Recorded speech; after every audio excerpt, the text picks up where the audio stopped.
All right. Hello, everybody.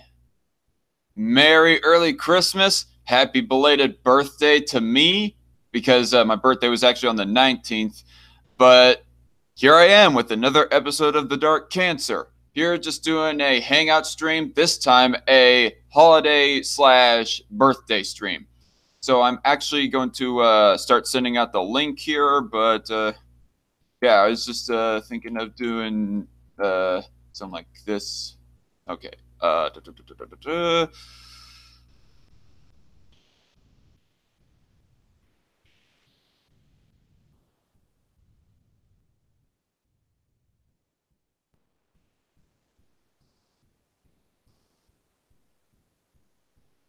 Holiday slash birthday stream.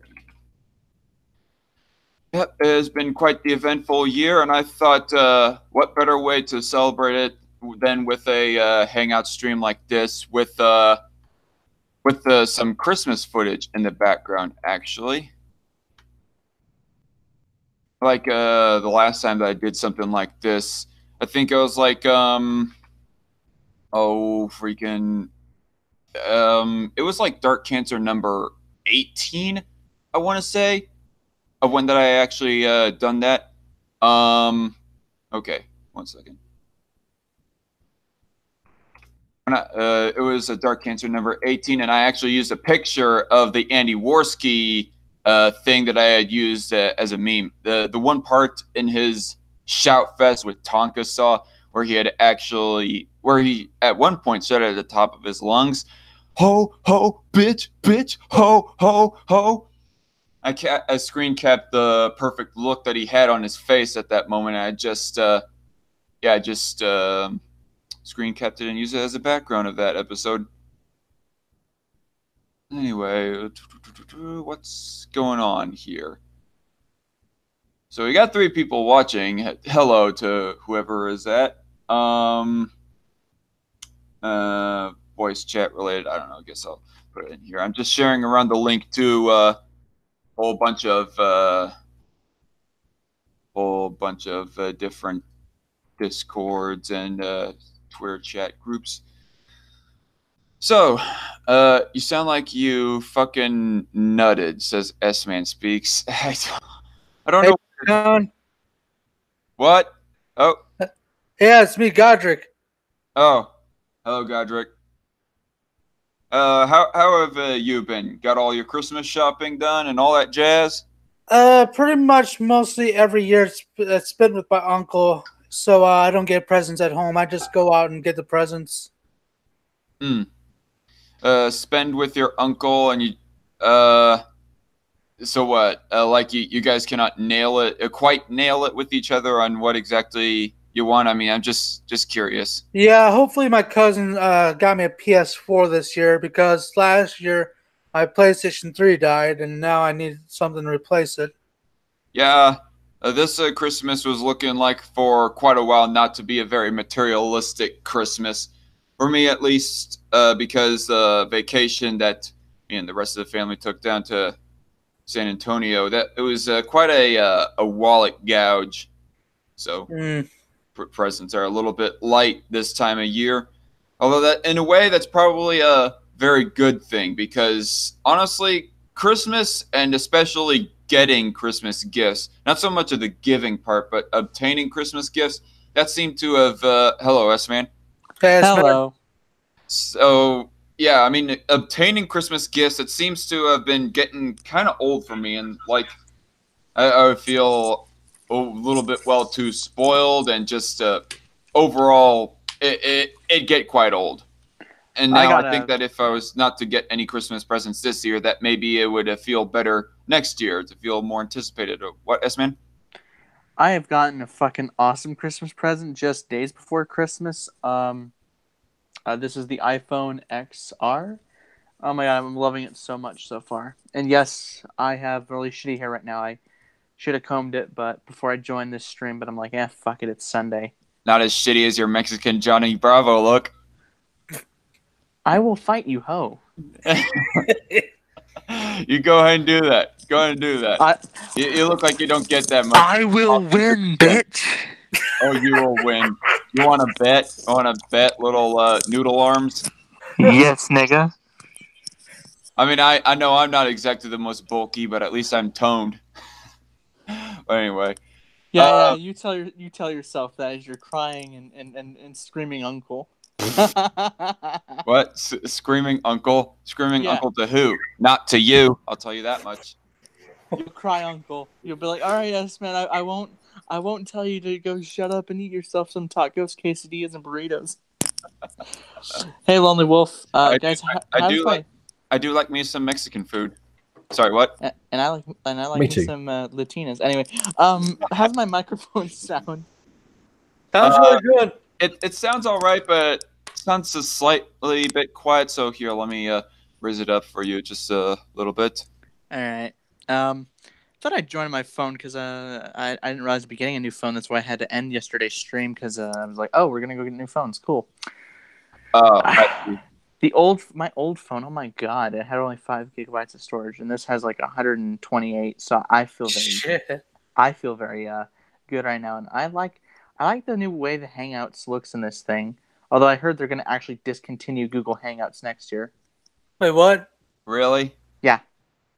Oh, that sucks. What are we all gonna have to do? Use OBS or something? Probably, or 'Cause I haven't. Well, actually, no. It's not that I haven't quite mastered it. The main thing is that whenever I do set it up, it just randomly wants to keep on cutting out on me. I don't know what the issue is. I mean, even ever since I went hardline with my internet connection, it still wants to crap out on me and etc. Nightshift 10,000 in the chat says, "Hey Dark, happy birthday, bro." Well, thank you, Nightshift. But today is not actually my birthday. It was actually the 19th, but I just belated birthday stream.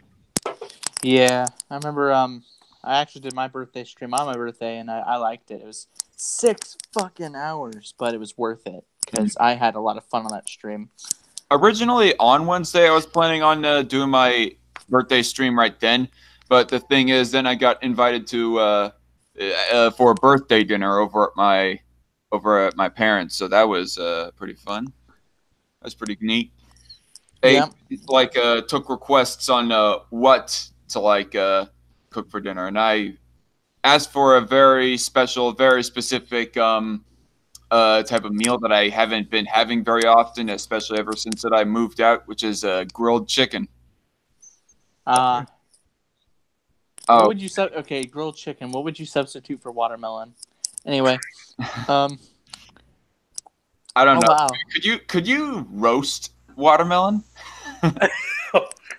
I guess it's just how stereotypical are you expecting them to be? No, I'm kidding. Anyway, I'm just muting myself in and out because there's like yard work. Someone's mowing a lawn somewhere. There must be a Mexican in. Hey, don't dox where I am, okay? I never appreciate that, Lonely Wolf. Have you come to fucking Australia just to make a lawn mowing noise? Yes. Not for any other reason besides that, Lonely Wolf. Fat Samurai Productions is in the chat. Says, "Hey Darkon, hope you are well. I'm doing pretty good, Gabe. How about yourself?" Okay, I'm gonna replay this. I'm looking at the Christmas footage going. Sorry, what? I'm just looking at my second account. The videos on there aren't doing too bad. Damn. Anyway. I better check on, because I uploaded one like an hour ago. Yeah. Hey, Loudmouth, how you doing, buddy? Hey. I'm alive. Oh, you're alive and on stream, so that's great. That's all that counts, right? That's an interesting answer, Loudmouth. I that's what I say to literally every motherfucker who says hi or how are you doing. And we got the Crusader. All right. Hi, JJ. Yeah. Hey. Personal. Yay, the party has begun. Yes. All right, now everybody, we're going to since DarkCon is now 24, let's think of 24 good memes to use that as. No, I'm kidding. But yeah. Instead of the birthday spankings, it's the birthday memes. Either that, or if we met him in person, we could just rub his shiny bald head 24 times. No, I mean, don't rely on me because you do want your appetite for your Christmas dinner. We can roast the guy, make jokes. How about Dark Khan's so thin he's like the level of depth in the comedy of an Adam Sandler movie. Oh, damn. Sorry. Oh, geez. Cut your Stairway to Heaven ringtone. Damn it, loudmouth. No, joking. But God damn, Dark Khan just got fucking wrecked. It's hard to actually tell a joke on straight. Like, it's easy to share a meme or a one-liner, but to actually tell a joke, it's very difficult. Hold on, I might need to go a minute. loudmouth. Alright. Okay. I was I'll, about to. I'll press F in the chat. He seems a bit depressed. Yeah, he kind of said that in Ask the Asylum, but we're not gonna dwell on that. Yeah. Out of courtesy for the loudmouth, I'm not going to go in that direction. But, so He actually said in a past stream, an episode of Strike Force, that these streams, I mean, the Strike Force streams, I do not know how much the Dark Cancer streams, but the Strike Force streams helped, whenever he joins them, it helps to alleviate that issue.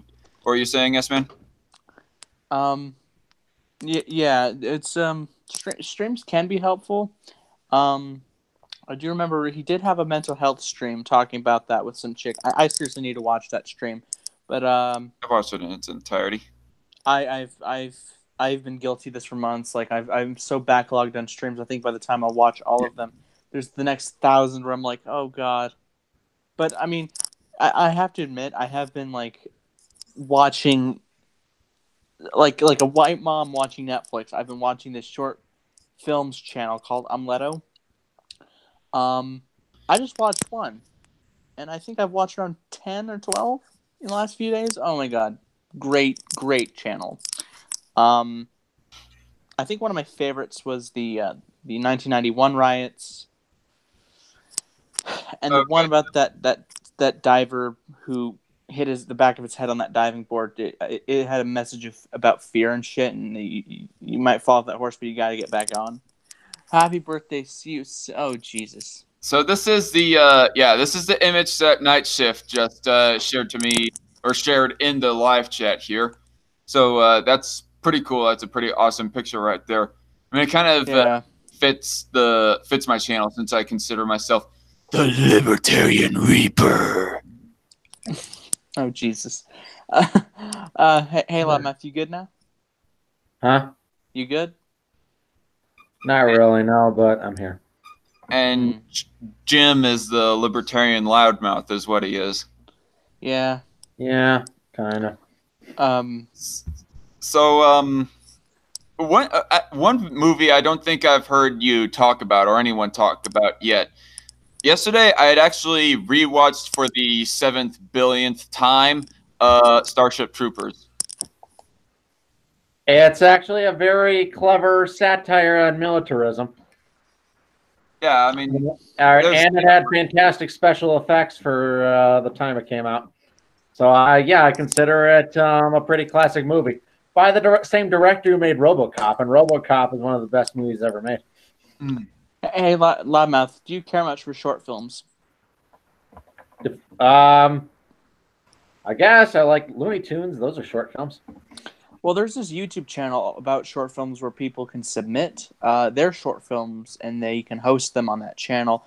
It's called Umleto. You ever heard of him? Who? Umleto. It's like omelet with an O at the end. I don't know how exactly to pronounce it. I'm too American. Umleto? Yeah. I have to say, I think I like all of their short films. Like from what I've seen, they're pretty good.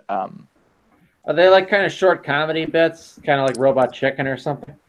Some of them, like there's different genres they do. Some can be comedy, some can be drama, some can be sci-fi. I think you'd probably get a kick out of. There's two of them. I watched two sci-fi short films. They're pretty good. I'm not going to spoil it, but if you do check them out, there's one about the iMom, about if we have robots raise our kids, or at least take care of them. You know, it's almost like that sketch movie 43 tried to do, except actually good. Yeah, and remember the iBabe? I mean, in principle, that is actually a pretty funny concept, but in execution, it was botched to no end and was just horrifically depressing and unfunny. Yeah, and then the other one was about this dude's brother's he's able to predict the future. Almost like as if he's knowing what's going to happen ahead of time, and it seemed like just random bouts of luck. And wait, yeah. is it that movie that Nicolas Cage was playing as the psychic? No, That'd be next. That one. no. Oh, I'm just describing one of the short films I'd seen. There's only one that channel hosted that has a major celebrity, or at least that I've noticed this far. Who plays Manny on what's that one show where it's like three families? Modern Family. Oh my God. Whoever the hell plays Manny on Modern Family is in one of the short films. The 1991 Riots short film, Ham would get a kick out of because they do use racial slurs. I have to say, it was actually a really, really touching narration story, and the ending. It was really well put. Only one continuity flaw. Other than that, Hello, I Nightshift. thought it was good. Oh, hey, Dark Khan. Happy birthday, bro. A few days too late, but thank you. Oh, Seriously? you weren't actually born on Festivus? No, I was born the 19th of this month. Because you know that like the 23rd of December has kind of been labeled by Seinfeld fans as Festivus. Yeah, I saw that. Yeah, I don't know if you're familiar with that show, but it was that episode where they created a fake holiday. Festivus was one of the classic ones. Yeah. I've heard of the Seinfeld show, but I've never actually watched it. Holy shit! It's a classic, man. It's also it's pretty entertaining. I'm watching an older TV show that started in '93, ended in '04. I think it's I'm surprised it hasn't gotten the Blu-ray release because it was one of the minority of TV shows that was shot on film. Yeah, my favorite scene was they did the Dingo Ate My Baby. yeah, They referenced that, and that's like a very popular. You had a baby and a dingo ate it, Wolf? That is exactly what Lonely Wolf is saying.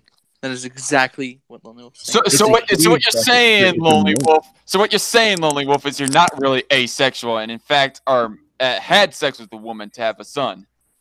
Lonely Wolf Jr. Oh God. No, because they made a film about it. Like Meryl Streep was in the film; she played the Australian. It was this big court case, and then it was like in The Simpsons when Bart says, I think a dingo's eating a baby. It's like it's a thing that happened in Australia, but it turned into this meme, and Seinfeld referenced it, and so now I think we should get justice. Like I think a baby should eat a dingo. That'd be awesome. Yeah, Dark Khan. I do have to go. Cora looks kind of like a dingo. Yeah, I do have to go, Dark Khan. I'm gonna have lunch with my family today, so I'll see you guys later. Thanks for having me on. All right. Merry Christmas, S-Man. Merry Christmas, you cracker. Merry Christmas. All right. So, what has everyone else been up to? I don't know how you been. I mean, I haven't heard much from you since the accident. How'd that all go? Well, I think I have a car lined up for me, and going to buy it off the person's hand, right after New Year's. So it seems that a lot sooner than I anticipated, I'm actually going to get a new vehicle. So that's all well and good. That's pretty rough. What happened? I've never really totaled a car, but one time when I was a teenager, I accidentally busted the door on my dad's car when I took it out. When he let me take it out, and oh my God, my dad was so pissed. All right, I got a hour-long stream of profanities after that. Oh yeah, I fucked up big time there. I think I was like 18 at the time. Actually, I was going to start a GoFundMe to get you a new car. No. Oh God. Okay. Night And I was even going to disguise it. I was even going to disguise it like this. I was going to disguise it as pay for the wall on the southern border. my own little thing for that incognito. It's the dark conmobile. Yeah. Get it all black with some blue trim. And just have his face stuck on the side of the door. What the fuck? Why would I do that? That's fucking tacky. It's the Dark Con mobile. Duh. Cora was like chewing on some small piece of plastic that she like could possibly choke on. That's weird. Dogs and cats are pretty dumb when it comes to If anything, it would have TDC written on the sides, not my face. My face. That would just look tacky, putting a face on the side there. Okay, yeah, sure, whatever. I mean, I don't know. Dude, Maybe somebody can like. Sorry, what? All right, Cora, say hi to everyone. Oh man, she's too much adorable. That's right. That's right. Adorable, cuddly, beautiful, and the dog's pretty cool as well. Thank you. I'm just fucking with you. I'm totally fucking with you. You know what I just thought of, Loudmouth? Yeah. You kind of look like Adam Sandler. Fuck you, asshole. Go and insult the man, why don't you? Look and sound similar to him. What, is that really that big of an insult? I mean, hey, the guy was the main. That is the biggest insult that you could possibly say to me. All right, fuck you. Hey, Happy Gilmore. Jack and Jill. No, I have not seen that one. Jack and Jill is definitely one of the worst movies I've ever seen, and then That's My Boy, probably even worse. Oh boy. The Wedding Singer. The Wedding Singer. Somebody kill me, please. Somebody kill me, please. And then you had what was another really shitty movie? I haven't even watched a lot of them, but my god, some of them are bad. Honestly, I think his best movie is Funny People from 2007. That actually was a decent movie. What about Little Nicky? Fuck that movie. Oh, that was. Waterboy. I mean, the pineapple scene was funny, but that's about the only thing you can't. I mean, one funny. And his company, Happy Madison, even movies that he's not in, a lot of them are some of the most piece of shit comedies, quote unquote comedies ever. Let's see, The Benchwarmers, fucking horrible. Master of Disguise was just like a cinematic circumcision. What? Oh God. Well, that did not have Adam Sandler featuring in it. Adam Sandler wasn't in it, but his company, Happy Madison Pictures, produced it. So he didn't star in it, but he was involved. All right. It's mostly Dana Carvey who wrote the what is it? The abomination of a script that movie had. I have some guilt to admit here. When I first watched the movie, I actually liked Master of Disguise. This is like when with you, dude. This is like when I was very young and dumb. Doesn't matter. There's no excuse. What's the matter? Is he not turtly enough for the Turtle Club? Oh God, that scene is painful. They put it in all the trailers as if it's supposed to be like the comedic highlight of the fucking movie. All right. And it's just him in a turtle costume saying turtle, turtle, turtle, turtle. Shut the fuck up.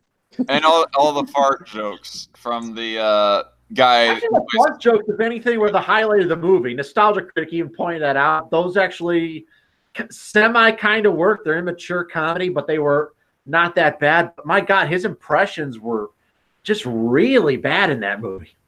Mm-hmm. Impressions? Whose impressions? Dana Carvey's. That's what the whole movie is. It relies on the fact that him basically doing an impression of somebody and making a funny face and a stupid voice is basically inherently funny. That's basically the whole movie's 2-year-old center of comedy. When really he's just knocking off a bunch of racial stereotypes. Essentially, yeah. I mean, I don't have a problem with racial stereotypes in a comedy if it's funny, but they weren't funny. So it was dark, but there was no humor to it. There's no humor to it, exactly. It was dark humor without the actual. Without the humor part, yes. Yeah. I love Dark. Do I hear like a dog playing with a chew toy in the background of? I wonder who that could be. I wonder who here is a dog. Well, yeah, I know that you do, but for some reason I thought I saw the green bar raised on Nightshift's end when I heard the squeaky toy. and then you hear No dog here. No dog here. Okay. No dog. and if you hear a bird, you know where that's going to be coming from. Right. And if you hear a cat meowing and just rubbing against someone's leg, that would be me. Except most of the time, whenever I am like freaking streaming, I have the door shut. Well, cats aren't as noisy as dogs, but Cora over here too. Debatable. Very debatable. You should hear my cat sometimes. She is loud. Is Dana Carvey like the guy who played as Pistachio, the Italian guy from Master of Disguise? Yeah. Who? What's sad is Dana Carvey actually was in some really funny Saturday Night Live sketches, but there's just no comedy in that movie, in Master of Disguise. Well, I'm sorry to make you die a little bit on the inside, Loudmouth, by saying that I first liked that when I was very young. Or there was this one sketch Dana Carvey was in I thought was really funny. Or he kind of did a funny Jimmy Stewart impression. It was an alternate ending to It's a Wonderful Life. Oh boy. And the whole thing's shot in black and white. In it, they remember what happened to the money, and then George, and all his friends storm Potter's office. And then they like beat the shit out of Mr. Potter, who's played by John Lovitz. I don't know. I don't know if they would have realistically been able to thought that or anything. Yeah, they're like, what is it? He says one line. All right, you made one mistake, Potter. As George Bailey, Dana Carvey says, you made one mistake, Potter. You messed with me and then you left me alive. I really do like It's a Wonderful Life. Like 2 years ago was like the first time that I was like old enough to actually watch a full movie from beginning to end and actually keep memory of it. Like I've seen it here and there in my childhood, but it's a great movie, fantastic movie. It really is. Like the fact that going more towards the end, that the movie puts you on the emotional edge with what's his? I cannot remember the character's name. Like I know Jimmy Stewart is the guy who plays as him. George Bailey. George Bailey, right? Okay. And the fact that you are so put on suicide, and then the angel comes and shows him why his life was valuable. Right. I mean, actually, no. It's not even that puts us on that put me on the emotional edge. I mean, yes, him about to attempt suicide by jumping in an icy river. That was pretty bad. But what put me even more on the emotional edge was when that he actually did wish away his actual life, so that he was all alone and alienated in the world and just had nowhere and no one to go to. It was like he was a newborn baby without any parents or anything. Well, he passed. Yeah, he erased his past and basically just saw how different the world would have been without him. Yeah, like he sees like his younger brother apparently died as a child because he wasn't there to save him from the drowning river. But I'm kind of thinking about that though. Logically, since him and George were both playing together there, wouldn't his brother never have been at that river in the first place had if George had never been born? Was it really George's idea to go playing at the river there? I'm not sure. I don't remember. But it never really said. It just kind of opens with them playing at the river. Huh. Right. The fact that the guy is like crying and like just I don't know what the word is to be put, but just begging that his life gets put back together again. Clarence, I want to live again. I want to live again. Yeah. Please, God, let me live again.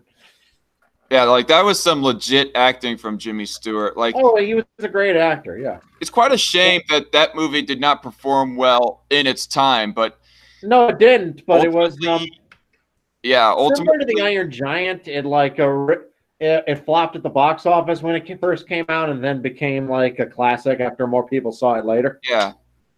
Yeah, same thing with Wonderful Life. And I would say that I would almost go ahead and say that Die Hard, like the original Die Hard, is more popular now than it was back then. I do not know how well it did at the box office. It did pretty well. It certainly wasn't a flop, but it became more of a classic after. Yeah. It's my favorite Christmas movie too. Well, yeah, it's a good action movie that's set on Christmas. Yes. It is by definition a Christmas movie. Probably was my favorite Christmas. It's a Wonderful Life is probably the best. Also, probably the funniest Christmas movie ever made was National Lampoon's Christmas Vacation. What do you guys all think of the original Santa Claus movie? Which one? The Tim Allen one.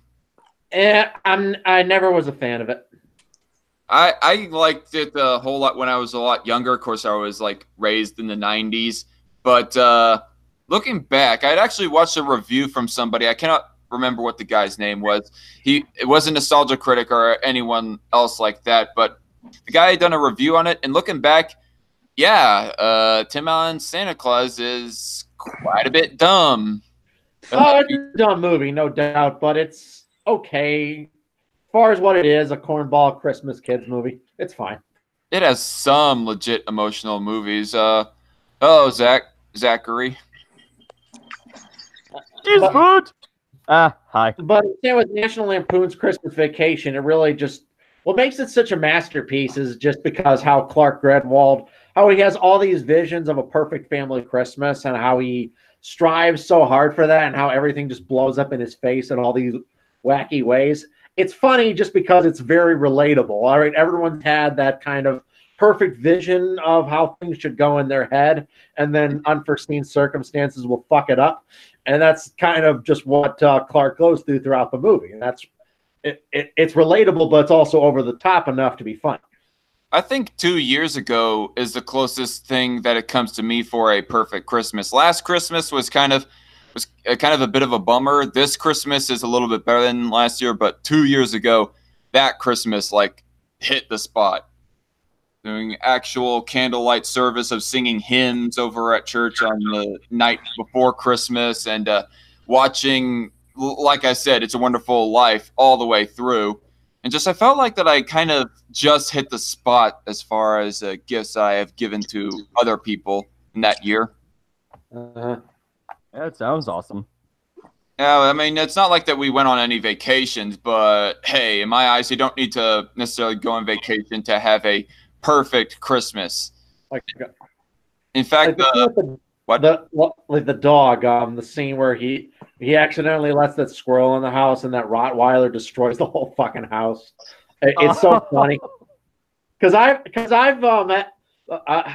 a pet owner for years. I had my last dog before I had Cora, and I've always known once old Spanky, once he had his eye on a squirrel, there was just no stopping him. All right, he was attentively focused on ridding the world of that poor rodent for existing.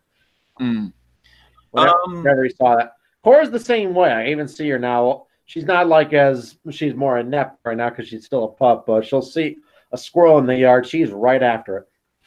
What is the best Christmas Carol, by the way, adaptation of that? Ooh, that's a tough question. I mean, I really like the Patrick Stewart version. Honestly, I probably think the Muppet Christmas Carol is one of the best versions.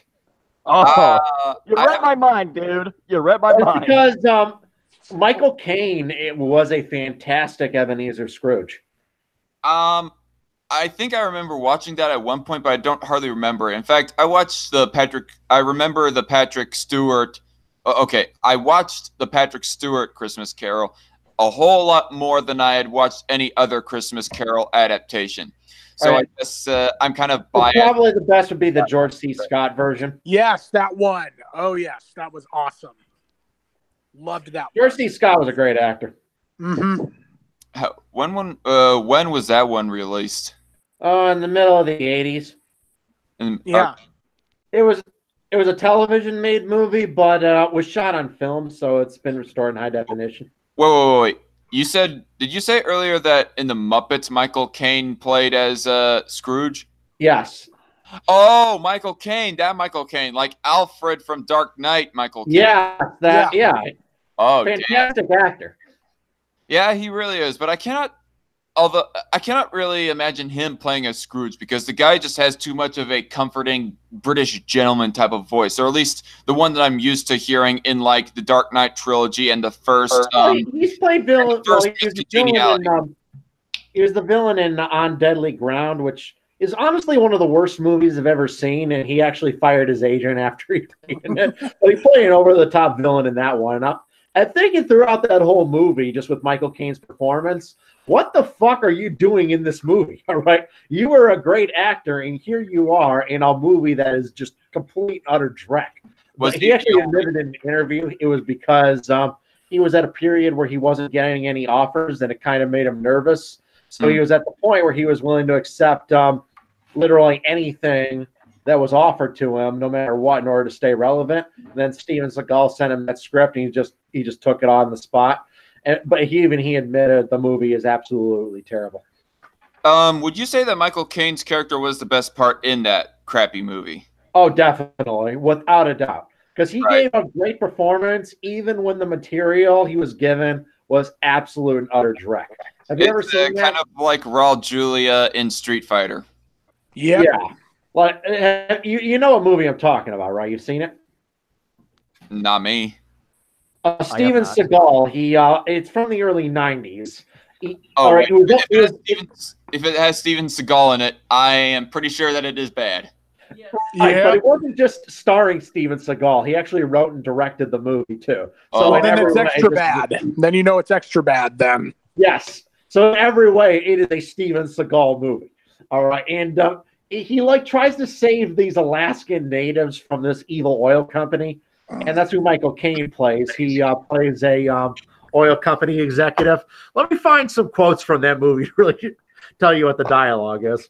Actually, there was even a South Park scene that was directed for it. It was like at the end of the when the internet basically was shut down and they had to move to California for the internet. Basically, the end of that episode is kind of inspired by On Deadly Ground. Let me find that quote because I don't want to screw it up because it's a masterpiece here. There's another performance that I would have to say that I remember specifically watching of Michael Caine, and that would be as what's his face in Secondhand Lions. I think that's called Secondhand Lions, where he plays as a Texan, and he nailed that Texan accent. Yeah. Oh, here's the quote. All right. My guy in DC tells me that we're not dealing with a student here. We're dealing with the professor. Anytime the military has an operation that can't fail, they call this guy to train the troops. Okay? He's the kind of guy who would drink a gallon of gasoline so he could piss in your campfire. You could drop this guy off at the Arctic Circle wearing a pair of bikini underwear without his toothbrush, and tomorrow afternoon he's going to show up at your poolside with $1 million smile and a fistful of pesos. This guy's a professional. You got me? If he reaches this rig, we're all going to be nothing but a big goddamn roll right in the middle of Alaska. So let's go find him and kill him and get rid of this son of a bitch. Wow. Bravo. That's so campy. I know. Like, holy shit, that isn't dialogue. That's a series of retarded metaphors. Wow. They tried to come up with something along the lines of what's his name? Troutman. They tried to come up with something along the lines of what Troutman was describing Rambo to be in the first Rambo. Right. That is exactly what it is. But that actually was good dialogue. Yeah, First Blood, Zachary.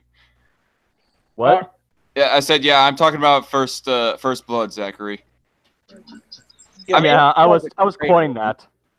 I was quoting a line from that. Yeah. Well, the line is he's trying to eat things that can make a pilly go puke, trying to live off the land. Yeah, that's good dialogue. Because that really emphasizes what a badass Rambo is, but not by being outright ridiculous. $1 million smile, bikini underwear. What the fuck is this shit? Yeah, only First Steven Blood Seagal could have wrote a line like that. Yeah, I don't know. But by the way, I gotta say, like, first, second, and fourth Rambos were pretty good in my eyes. The third one can go blow itself. The third one's okay. It's not a good movie, but it's not bad. Yeah, okay, yeah, I guess I'm being a little bit harsh. The third one is not outright bad, but I just think that it's the weakest of the entire quadrilogy. Undeniably. You know that there's a Rambo 5 out next year, Rambo Last Blood? What? Wait, really? Really? Really? Wow. Come on. They should have just had him walking off in the sunset, humbly going to reunite with his dad in the fourth one. Come on. Nope, they're doing another Last Blood. Yeah, more than 10 years after the last one. Stallone's about 72 now. Oh, geez. Wow. Those Botox are gonna like drag his cheeks down all the way to his balls. Yeah. Is nothing sacred? No, nothing is sacred. And I knew that the day I saw the fourth Indiana Jones movie. Yeah. 14 movies of Indiana Jones? No, the fourth movie. Well, yeah. Maybe it adds up to 14 or maybe even more if you include the Indiana Jones movie series where he was a kid, basically. Have you guys seen any episodes from that? Yeah, I used to watch it a while back, but I haven't seen the whole series. I've only seen like one out of the whole thing, but yeah, the fourth Indiana Jones was an abortion of Indiana Jones. It was just too... It started off okay, but yeah, the ending is ridiculous. Yeah. Yeah. And the sad fact is they could have made Aliens work. They really could have done that well, but they didn't. I don't even understand the ending. I mean, did the alien like divide itself into 8 places and then cut off its own head? What the fuck? Yeah, I know, right? It makes no sense. And actually, here's what sucks even more. They had a perfectly good movie concept for the fourth Indiana Jones, but they made it a point-and-click adventure game back in the 90s. It was called Indiana Jones and the Fate of Atlantis. I've heard about that one, yeah. Yes, it was an incredible game, but it would have made a more incredible movie. And they should have made that the fourth movie. Yeah, definitely. Sounds like a better idea than what we got. You know, they also are making Indiana Jones 5. Indiana, come on. Indiana Jones goes scuba diving. Yeah, Ford they might as well do that. I mean, yikes. Yeah, he's like, I believe 70. Yeah, he's over 75 now. Yeah, I was about to think like he's older than Stallone. Yeah, he's older. God, I just had a thought. Yeah, and of course, we all saw what they did with Han Solo, so who knows? Yeah. Well, I just had a thought. What if Shia LaBeouf is Indiana Jones in that movie? Yes. No. What if Shia LaBeouf comes back and stabs Indiana Jones through the heart? Oh dear God! All right.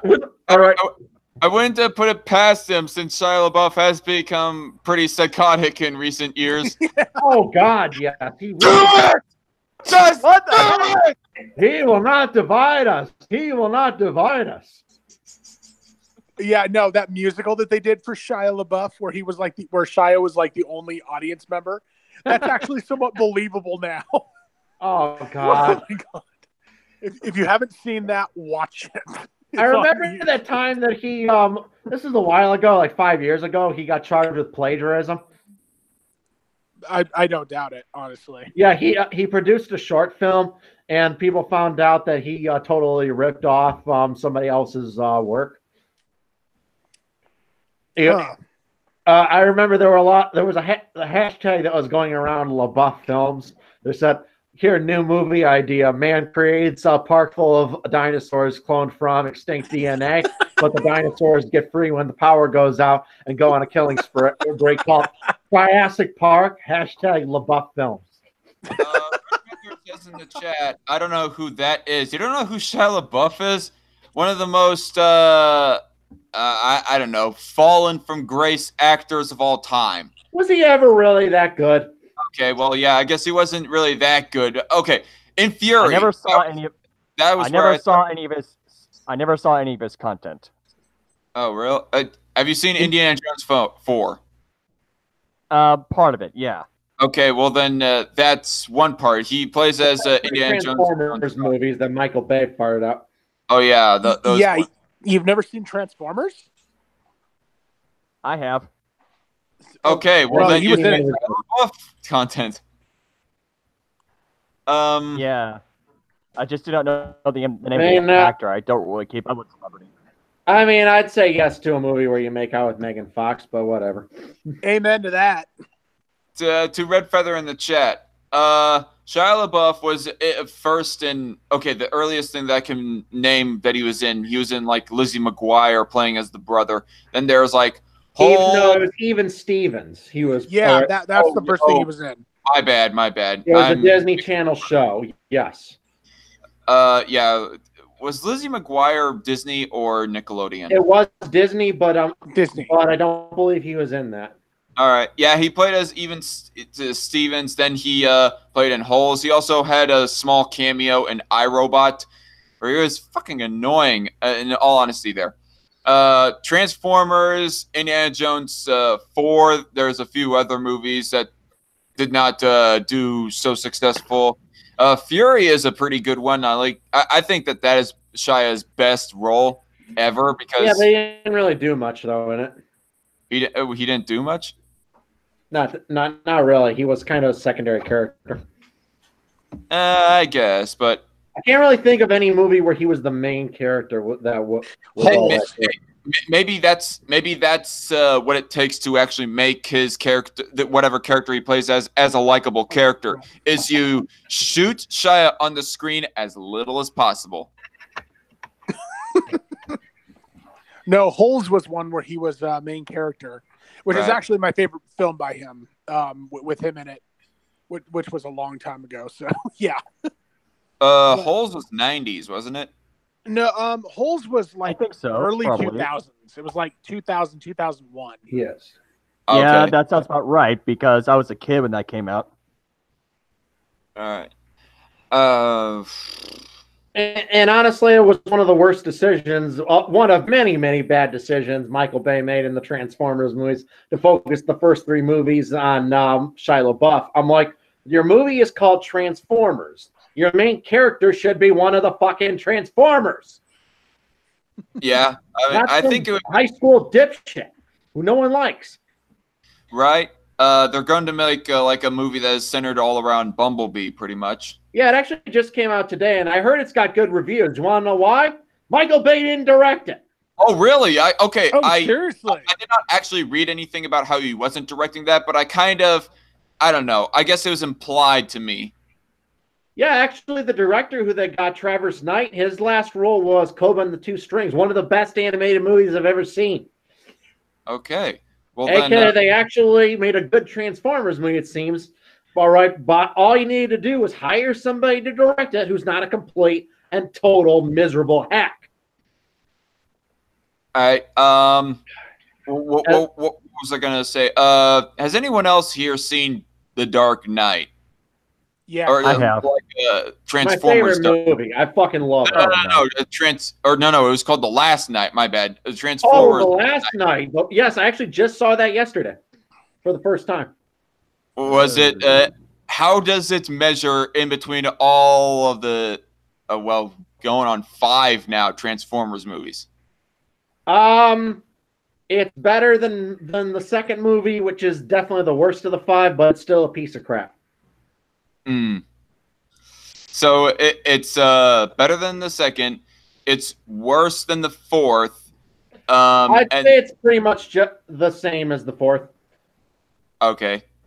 Which no is better? No worse. That movie was bad. This movie's bad. Pretty much it's the same shit we've seen 5 times. Michael Bay, because he's a hack, has just pretty much made the same movie 5 fucking times. Mm-hmm. Oh, right. Yeah. It's somebody put an analogy. He's pretty much incapable of anything else. Right. Somebody actually put out an analogy as to how summed it up well as to how that it was so repetitive. Like you would have like the one politician or whoever that tries to like get in the way of the Transformers of the Autobots saving humanity from the Decepticons, and you would have like the annoying ass comic relief that basically everyone wants to freaking die, except I don't think they did any comic relief for the third one, if I recall correctly. Probably well they did that one Asian dude, but that was probably of the best of the sequels. The third one, Dark of the Moon. It's still bad, but it's less bad than most of the others. It's because they killed off the comic relief so quickly, even Correct, quicker exactly. than what's his face is whatever. The guy who played as Rough Nut from How to Train Your Dragons, he ended up playing in like the fourth one, and I can't remember his name. And there's the fifth one, it has some ludicrous plot involving the Merlin from the King Arthur legend teaming up with like a dragon Decepticon thing, and then a Unicron being in the center of the earth, but we never see him, of course, because they were setting up a sixth Michael Bay Transformers movie that hopefully will never happen. Let's see. That bullshit in the trailer that Optimus Prime will be like made into a villain. Yeah, that's in the movie for like 10 minutes, and then they give him some bullshit. Remember who you are, yada yada yada, and then he all of a sudden becomes a good guy again. And the heart of the card speech, I guess. All right. Close with the original. Because Michael Bay is a perv, of course, we get this new hot chick, this British lady, who, of course, always has perfect makeup throughout every action sequence. I just hate these movies so much. Because there's no real sense of realism to them. Not even that. I mean, it's a Transformers movie. It's not going to have realism. They're just fucking lazy. Right. Everything about them is pandering as fuck to the lowest common denominator. The humor is stupid and obnoxious. The plots are always really quickly written, like they just were made up on the spot. I mean, Robot Chicken had the best spoof of them. I remember sneak peek of Transformers 3 as Optimus Prime giving the Allspark to Sam. Says, "Careful, Sam. If Megatron gets the Allspark, he will rule the entire universe." Or you think? Yeah, I was like, or it might kill him and then possibly raise him from the dead. Frankly, Sam, I don't know what the fucking Allspark does. Really. The whole first movie revolves around trying to keep the Allspark away from Megatron. At the end of the movie, they give the Allspark to Megatron, and it kills Megatron. And then in the second movie, Megatron is brought back from the dead with shards from the Allspark. The very same thing that in the first movie killed him. Who wrote this shit? Right. Take your mind. What does it do? And here's it does whatever the fuck Michael Bay wants it to in the moment. That's all it is. Well, and here's what sucked about the first movie is there were two characters in that were so underused, and they were actually two really awesome characters. And it was the Australian girl, the blonde Australian girl, and the black dude that ate all the donuts. Honestly, I couldn't stand those characters, so I couldn't disagree with you more. Yeah. I know they were so underused in my opinion. It was like, no, bring them back. Well, I mean, I guess they may have been a bit less annoying than some of the main ones. That's debatable, though. And you have John Turturro getting peed on by Bumblebee. All right, are you like 5 years old, Michael Bay? Are you? Yeah, exactly. Bro, grow the fuck up. Yeah, Bay. Isn't that Danish for poop? Pretty much. What was I going to say? I mean, at least the third movie, the entire plot revolves around trying to the Transformers to enslave humanity, while Sentinel Prime teams up with the Decepticons in order to enslave humanity to rebuild Cybertron. All right, now that got me thinking, what the fuck could human slaves possibly do for a Transformer that a Transformer couldn't build themselves like a bazillion times faster? All right, what possible use would such an advanced society have for human slaves? It makes no sense. Throw them in the meat grinder. Well, here's the thing. I just want to say this. That whole plot line, that whole plot thread was actually stolen from Doctor Who. It was actually stolen from Doctor Who because the exact same thing happened with the Doctor's race, the Time Lords. they actually it was when David Tennant left the show, and they were trying to bring the homeworld of the Doctor and the Time Lords into Earth's orbit, and they more or less did it, and they destroyed it the exact same way as in Transformers. And I believe that episode of Doctor Who was actually older than the third movie, so it was completely stolen. Not only was it really bad, it wasn't even original. Nice. Hey, I will say this.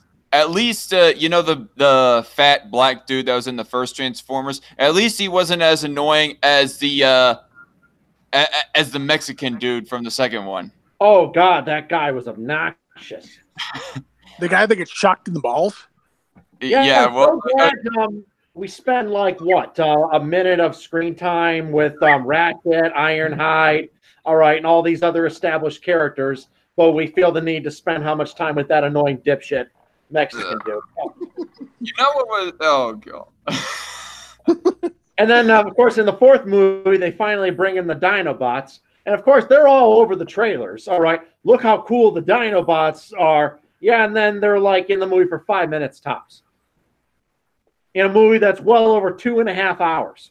And you know what was the worst thing about the fourth one, I think, was how they just freaking dragged on the final action scene. Like, it was so mind-bogglingly and numbingly long. Like, it just... Michael Bay was thinking to himself, I'm going to create the greatest action scene ever of all time by making it super fucking long. The action sequence in the Transformers movies just looks like you're watching two junkyards having sex. Oh, nice. Honest Trailers made up that joke, but it's so true. It's so funny. Wow, that is so accurate. Yeah, and I love how they opened up the one for Transformers: Revenge of the Fallen. They opened it from the director, most likely to masturbate to an exploding car. Yes. Sorry. From the director, most likely to masturbate to an exploding car, comes a series of glowing lights and flashing objects. And because it's in front of a camera, technically qualifies as a movie. Really, The Rock was like the only decent movie that Michael Bay did. I mean, I liked Armageddon as well, but Armageddon was a tad bit more obnoxious than The Rock. Oh, it was extremely obnoxious. I love the bits from Ben Affleck's commentary on that movie. Those were so funny. It says that he once went up to Michael Bay and asked him, why would it be easier to train drillers to be astronauts than to train astronauts how to drill? And Bay looked at him and told him to shut the fuck up. What?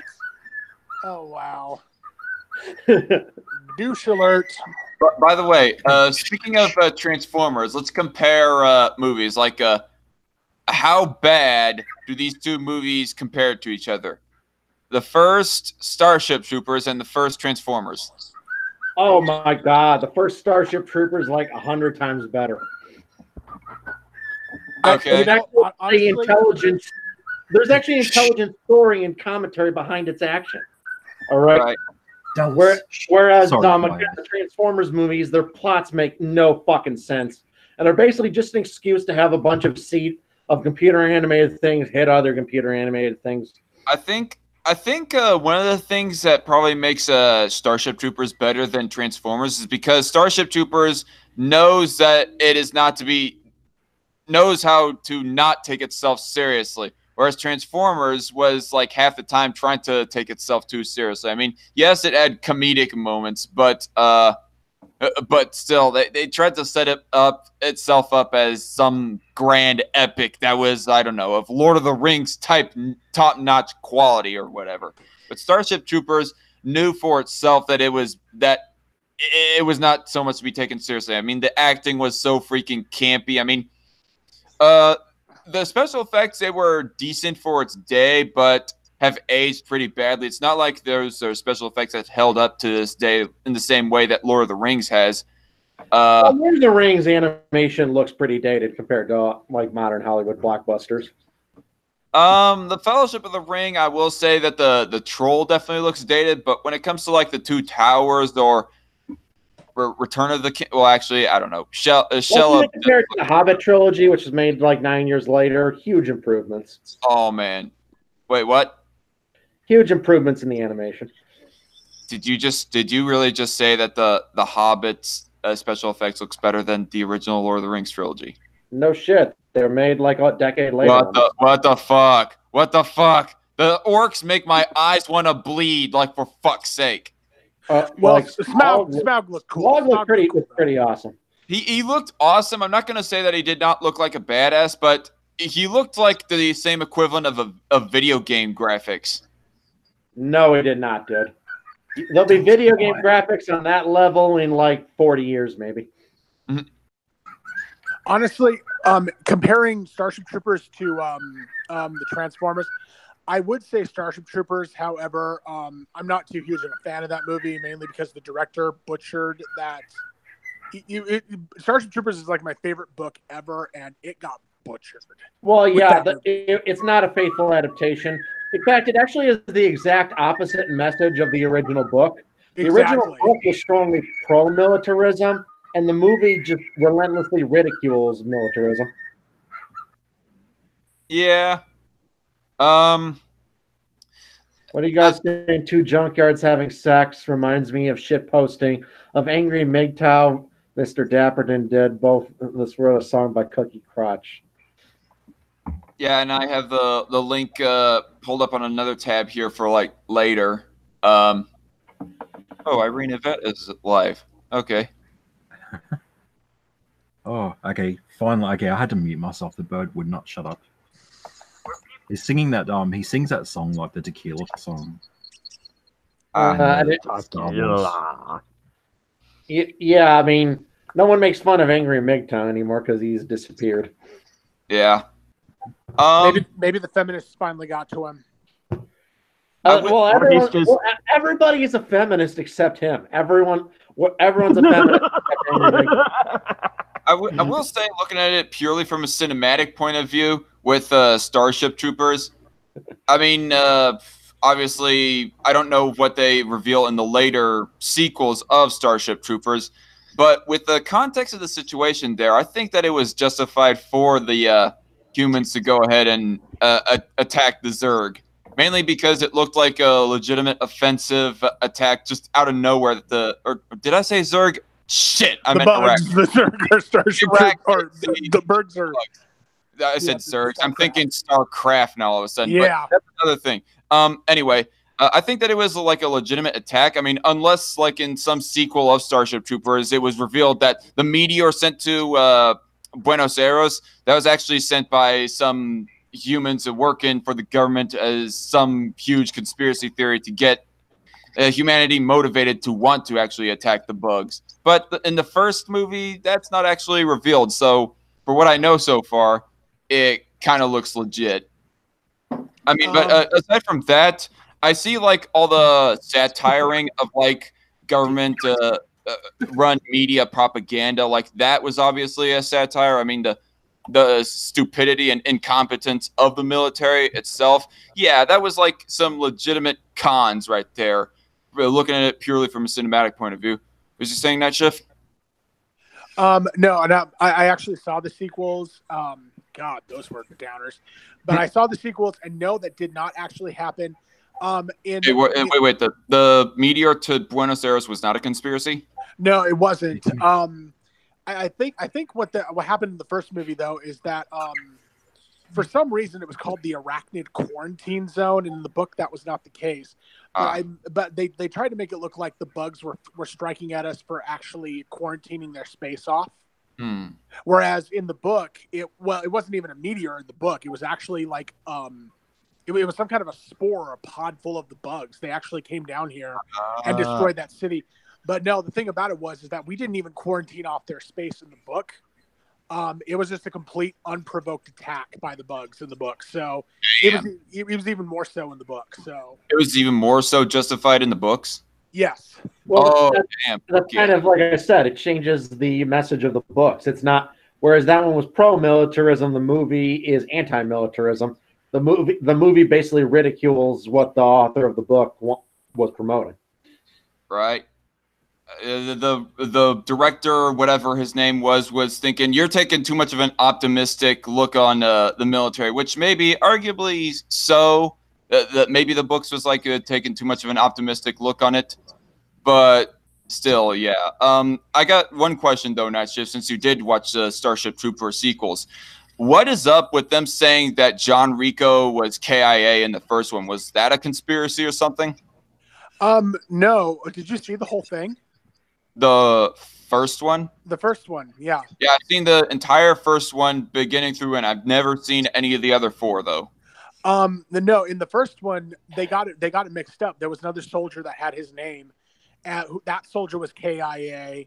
And actually, even if you're watching the movie, it says that John Rico, it was WIA or Wounded in Action. So they got them all screwed up. It was basically just a big old mix-up. So yeah.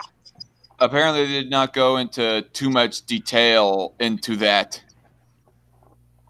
Yeah, they just like made some subtle references to it, but did not actually go into like a full dialogue of how, oh, you got mistaken for another person.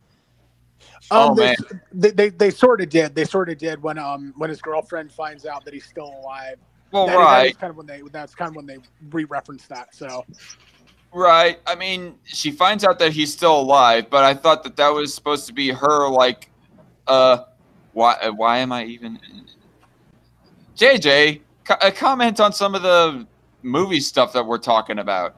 I'm not really much of a movie person. Me neither. I was just wondering what the heck was going on in this stream. Well, it's just a casual hangout stream is all that it is. What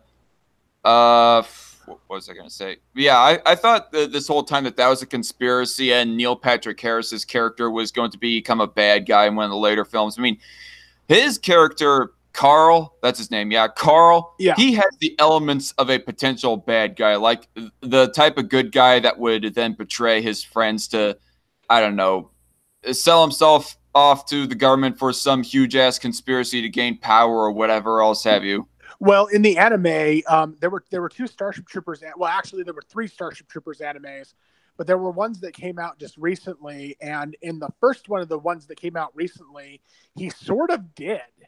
He kind of sort of did. He didn't do it on purpose though. He was more mind manipulated, but he did in one of the animations.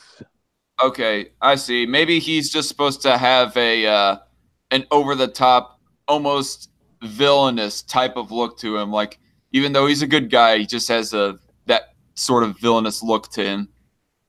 Yeah, I guess. Well, and that was the thing. Like, there was supposed to be like overt Nazi imagery. Like with him, he was supposed to be like the Psychic Corps, and it actually did. Like at the very end of the movie, it showed him and a bunch of other Psychic Corps guys, and right. They were all dressed up like a bunch of Nazis, and I think that's what they were going for was that kind of Nazi-esque imagery.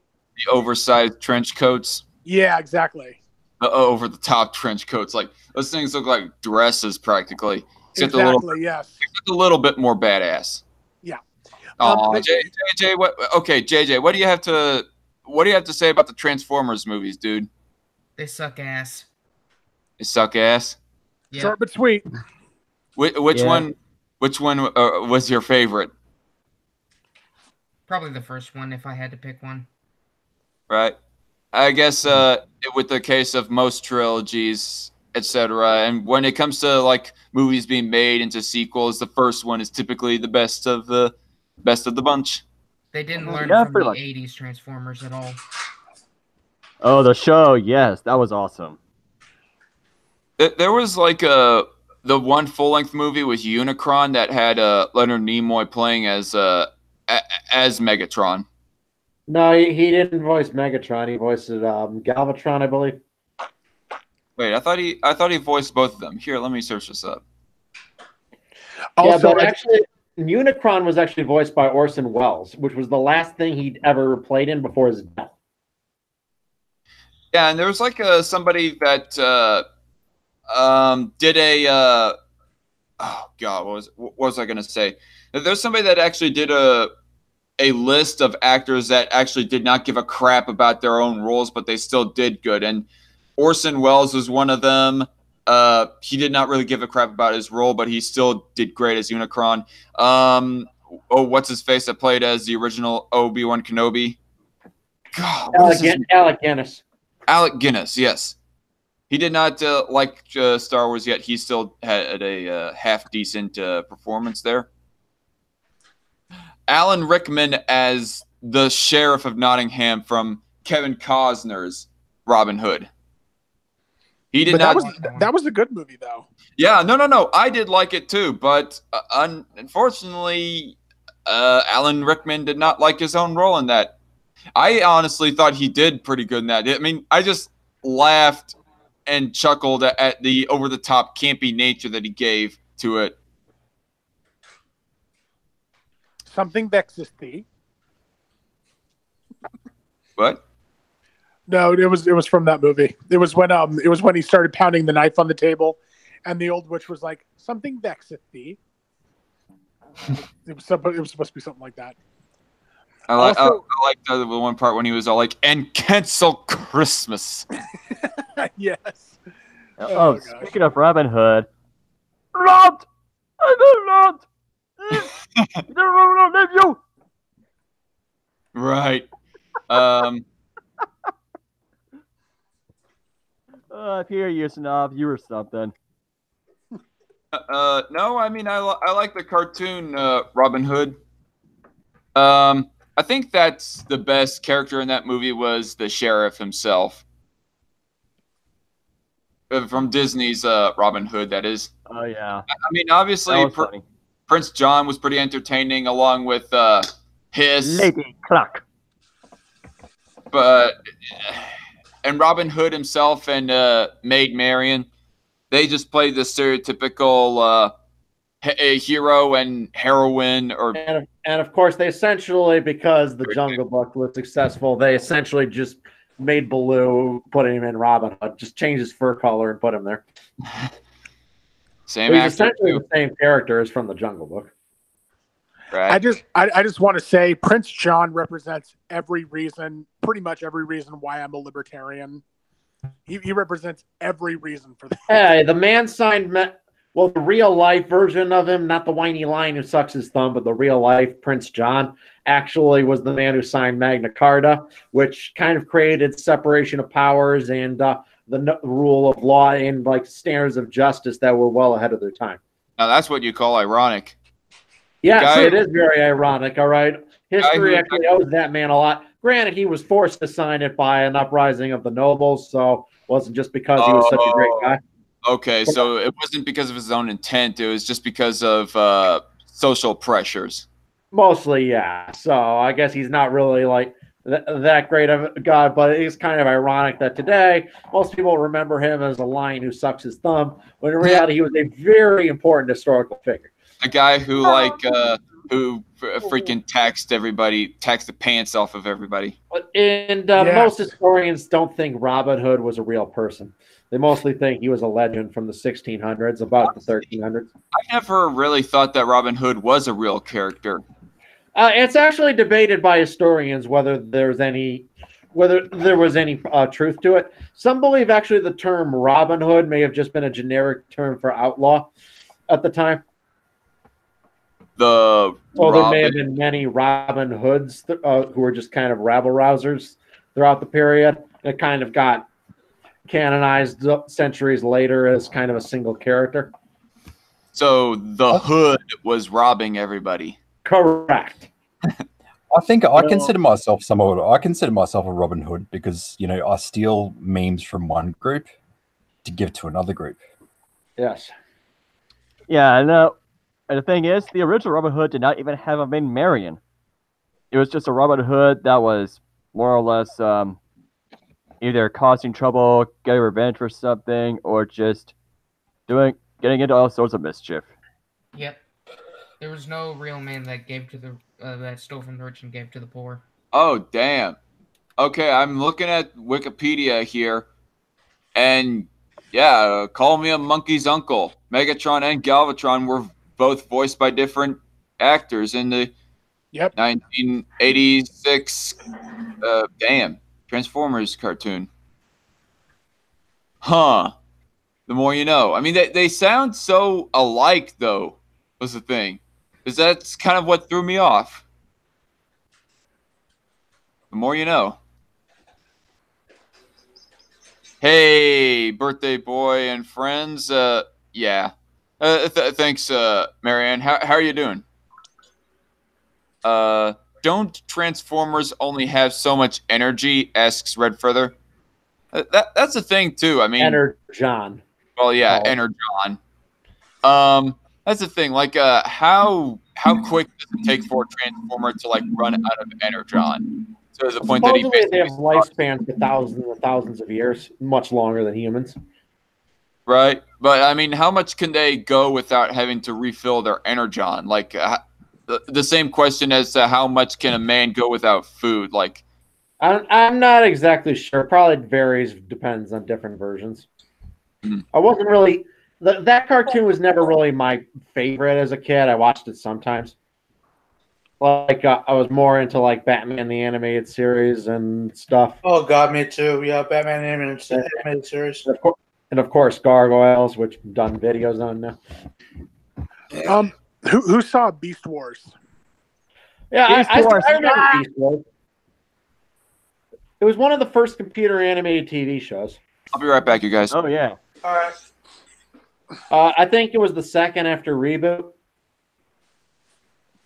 I don't know if anyone remembers Reboot from 1994. It was the first computer animated TV show. I remember liking that as a kid.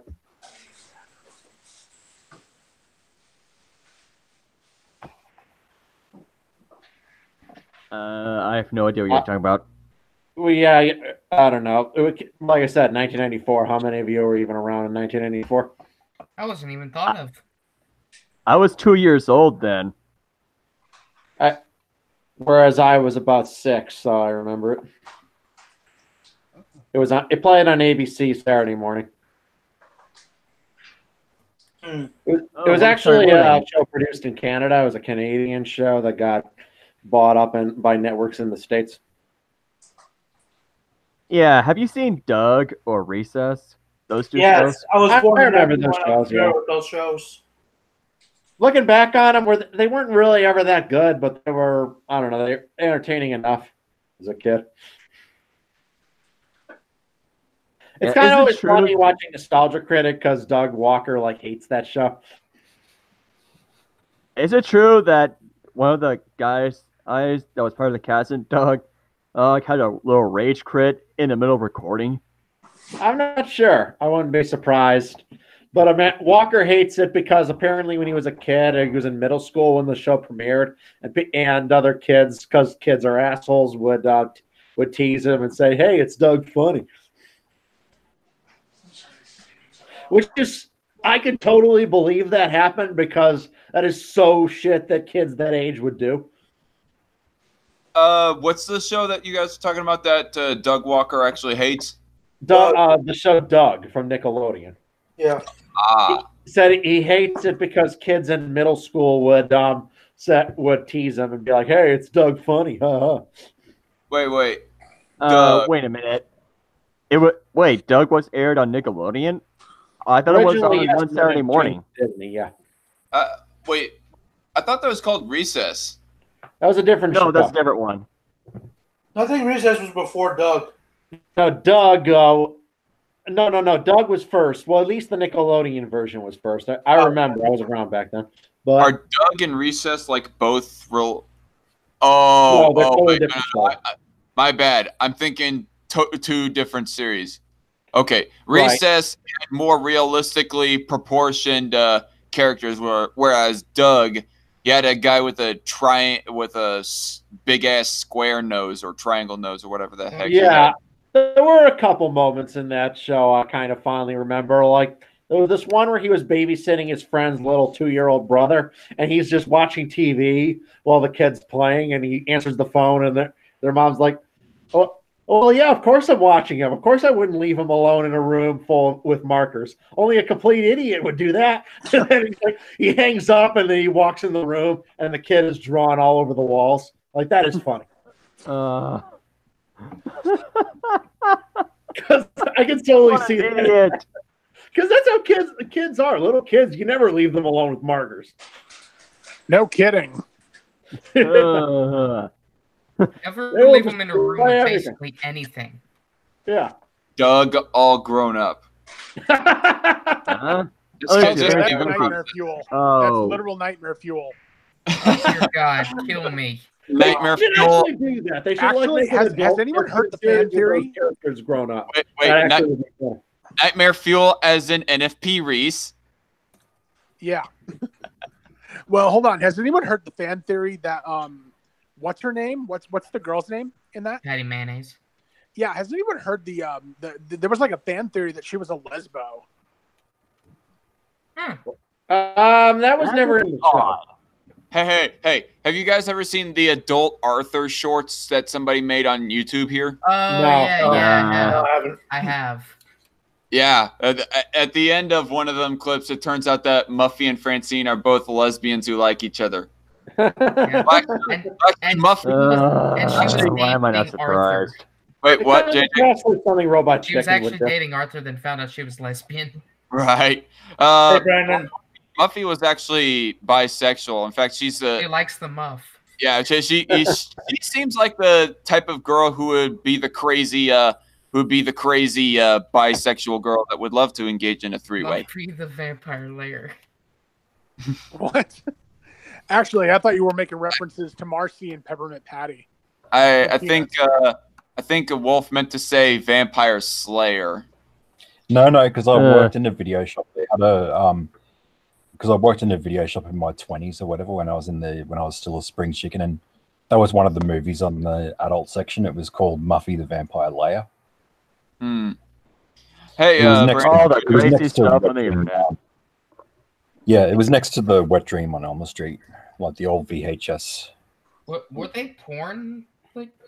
Yeah, they were porn. Muffy the Vampire, yes, we can assume that's porn. So is Wet Dream on Elm Street. That's also, and White Man Can't Hump. Yep, they're pornos. Hi. What's that? You're breaking up. But I don't buy porn. And speaking of the adult Arthur cartoons, I can totally imagine Binky actually being the Christian conservative guy of like the series, but I cannot imagine what. Who? Binky, the bully from Arthur. The dumbass with the I could totally imagine that guy being like the white trash Christian conservative character.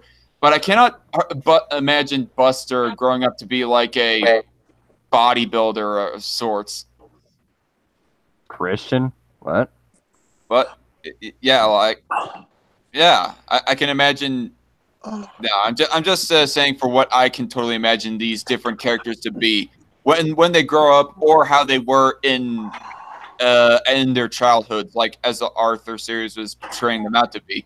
Like they never revealed any serious dialogue about the characters, like as to what their beliefs were, which it makes sense because it's a kid's cartoon, obviously. The closest it got was that they revealed that Muffy is a Jew, a practicing Jew, but that's about it.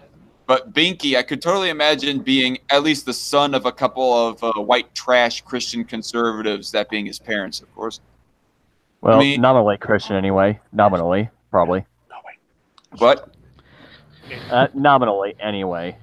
Nominally. You ever watch Robot Chicken's Christmas episode? They had one where they elected the first atheist mayor right to this town, and who decides to shut down Christmas, and Jesus sends these angels after him.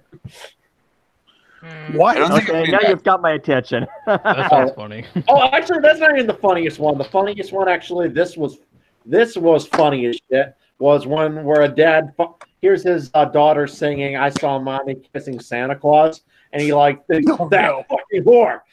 I didn't see that one, yeah. And then he goes to the North Pole and he shoots some Eskimos. They're like, "There's no Santa Claus, you dumbass!" And he blows them up anyway. And then he confronts his wife and says, "I heard her talking that you were kissing Santa Claus," and she says, "Oh, that's just a song, hon. There isn't any Santa Claus." "Oh yeah, you're right. But I am fucking the neighbor, though." Morbid. Wow. Oh, that's funny. Wait, wasn't there an episode in Arthur where they were talking about the Holocaust or something like that, or like? Holy shit! Really? Wait, what? I thought there was. I never heard of that one. Hearing it was like a really controversial episode on Arthur. I've never ever seen that one. I mean, I'm a big fan of Arthur. I've watched a whole good chunk of the episodes, but I've never seen the one where they're talking about the Holocaust. For your information, Francine is Jewish. Yes, we know. Zia Gold, thank you, Captain Obvious. No, I'm joking. Oh shit. Let me try to see if I can search this up on YouTube. Like maybe it's somewhere on the deep. Yeah, there was something like you should find it on YouTube. Someone was a few YouTubers were talking about it. Arthur Holocaust episode. Arthur Holocaust. Arthur Butts Holocaust. CNN anchor confronts Holocaust denier running for Congress. I'm not getting anything Arthur related. Like, they might have deleted it. They might have deleted it from television. Could have been. I was only like two videos. That reminds me. Nostalgia Critic actually recently did this review of this adaptation of the Nutcracker. That I'm not kidding has a whole shitload of Holocaust imagery. I'm like the Nazi rats, yeah. Yeah, that is in serious bad taste. I'm like, wow. Yeah. To adapt the Nutcracker and like turn it and like have a bunch of Holocaust references, like what the fuck?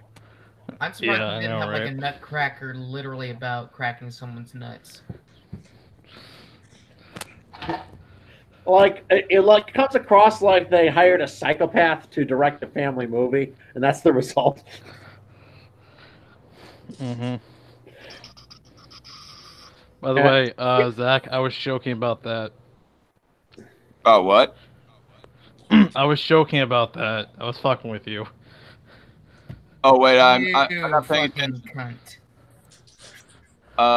There is no Arthur episode talking about the Holocaust. Oh! What? Oh! You're a lying sack of shit, dude. Oh!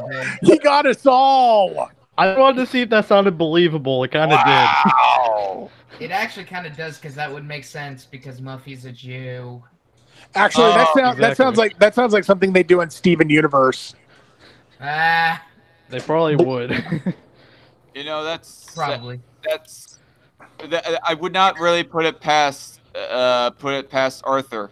I mean, there was an episode of like the Sesame Street of where like the Wicked Witch of the West like turns the Big Bird into, I don't know, I can't remember what, like a scarecrow, some kind of inanimate object.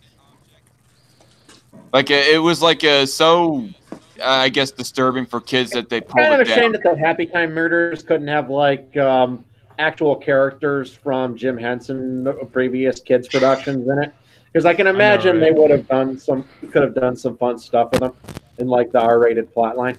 But Loudmouth, none of the characters had puppet cleavage on them. Well, I'm thinking a good example of what it would have been a really funny idea is if they went in the scene where there's that murder in that porn shop, they could have had a traveling Matt there. I don't know if any of you all remember Fraggle Rock. Yes. Private Rock. Oh, yes. One of the running gags in that show was there'd always be a postcard from Gobo's uncle who was always like traveling to all these different places, all right, in the human world and reporting like inaccurate things about them. The silly creatures who like when they're parking, for example, he would say something. All right, and there's parking meters. It says the silly creatures have these metal friends who they feed coins to. Well, I was worried about one who said he was empty. I was worried he was going to starve. So I searched finding coins for to prevent its starvation. Basically, just bullshit like that, where he would misinterpret the human world in kind of childish ways for childish humor. It would have been an awesome gag if they had traveling Matt visit a porn shop in the Happy Time Murders. Yeah, that's one way to keep down inflation. Just feed any extra change to the guy. And But I can imagine the silly creatures of things like dildos or something like that. That would have actually been really funny, but that we didn't get that. Well, did you ever see the Robot Chicken short for Fraggle Rock? Supposed to be like the one that combined it with Watership Down. That actually was kind of disappointing. Really? It was kind of funny, but it was not that funny. Well, no, and I liked the Uncle Traveling Matt one in that. Basically, they were calling the cars beep beep, get out of the way, asshole. Yeah. Oh, yeah. Oh, okay. That joke was pretty funny. Or yeah, I love it when they'll put take a kid's show and put him in a messed up situation. That's what Robot Chicken did so well. I love they did one that showed what happened to Huey, Dewey, and Louie's mother. Oh my God. They have her being a duck prostitute. Voiced by Mila Kunis. Mila Kunis actually voiced the character. Oh, fucking course. Fuck you, Meg. Yes, as Meg. Right. Yeah, Meg. So, she shows up. I'm like, aren't I exactly what you wanted? I did not order a duck. Gee, what could I have said over a bad cell phone connection to an escort service that would make you think that I wanted a duck? Get it? I wanted. Yep. Yeah, pretty fun. Oh, obviously, right. Okay. You wanted to fuck. Took a minute for it to click. Yeah. Wow. Yeah, he wanted to fuck. Sorry. Yeah. It got me to thinking actually that my autocorrect keeps on correcting what I'm spelling when I try to say fuck. It autocorrects it to duck instead. Duck. Yeah. Yeah, that's the joke. Ducking. Yep. Duck your fucker. Duck your fucker. Duck you fucker. Oh. Fuck a duck. Quack. Don't. No. Like, no. are you Ducks ducking actually kidding have me? penises, actually. No, I'm goosing kidding you. Really, Zach? Go sit in the corner. Hey, puns are fun. You know what they say. You know, It's just a bad pun. Go sit in your corner. Think about what you've done. I just made JJ lose a couple brain cells. That's what I did. Hey, not as bad as Owen does. I'm sorry, Uncle JJ, but was I really that bad? Zach, if you ever say that again, I swear to God, I will fucking scalp you. Damn. What? What's going on here? Not before I drown you in your own trail of tears. Oh, God. Shut up, both of you, or I will send you to the gas chamber. Are you actually German? Germanic Scandinavian, yes. Okay. Shut up before I make all of you watch the new the Nutcracker. New Nutcracker? No, that's the worst torture ever. I'll make you watch the new one and then the one Nostalgia Critic reviewed. God, no. Okay, it sounds bad. I wouldn't know. I haven't heard or seen either of those. After you watch both of those, you're gonna lose both of your nuts. What you want to do is watch Rudolph and then listen to Baby It's Cold Outside at the same time. Oh, double problematic. Yeah, make the SJW's heads explode. Oh, yeah. And man spread while you're watching it. Exactly. Okay. What the heck? Yeah, Marianne. Okay, I actually talked about those two things on Marianne's stream. I mean, I think the same one you got into sooner, eventually, Dark. Let's bring Marianne on here so she can clarify what I mean. I have the link set out to groups that she's in, but she said that she isn't available actually somewhere further up in the No, she did not say it in the live chat. She said it in the Twitter chat. She said, Hey, loud mouth. I might not be available to join the stream call, but I will be in the YouTube chat. So yeah. Any louder, turd ball? Oh yeah, I mean, yeah, I actually talked about that on Marianne's stream. It was actually the first. It might have been the. I don't know. It's just with I've been. I mean, Revan was also there to talk about it. I mean, who on earth would in? Oh, that's my dog barking. Anyway, who on earth would inject race into that movie? What the hell? Yeah, I know. It's complete BS. You know, speaking of Starship Troopers, like we were earlier, one thing that kind of annoys me about that movie. Okay, by the way, Zia Gold, is this the character that you're referring to that looks kind of like Bernie Sanders? Is that? It's supposed to be I don't know, a doll of, I don't know what the fuck is. It looks like. What does he look like? Bernie Sanders. No, I think he has the same hairstyle. Danny DeVito. He looks like a retarded Danny DeVito. Oh, now I see it. Looks like a. Marianne said there's this funny song by Ben Champion titled "The Autocorrect Song." Check it out sometime. I trust her. I'll check it out. So what I was wanting to say about Starship Troopers, the thing that most annoyed me about that movie was you had all these potential characters that you could have had in your character lineup that you just basically threw away. Like there was the big farmer dude, and there was the one black chick, but then just keep on dropping like flies. The only characters that they really focus on is John Rico and Dizzy. And the bit of love triangle that goes on with what's her face, Carmen. I mean, it's kind of the same thing with Valerian.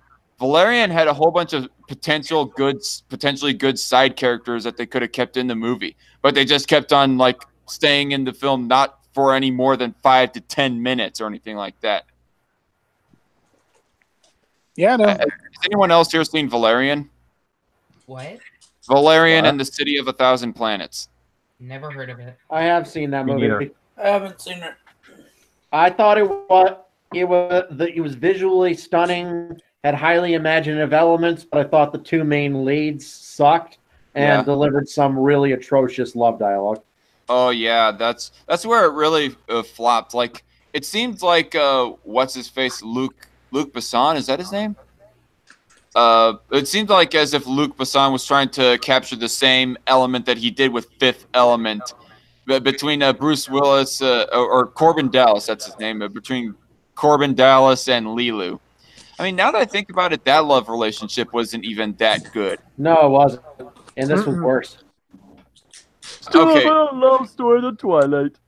I actually watched Valerian with another friend of mine, and he said that it's the way that he analyzed it. He thought that they were like trying to go for Han Solo and Leia in Valerian. They were trying to go forward, and they completely failed.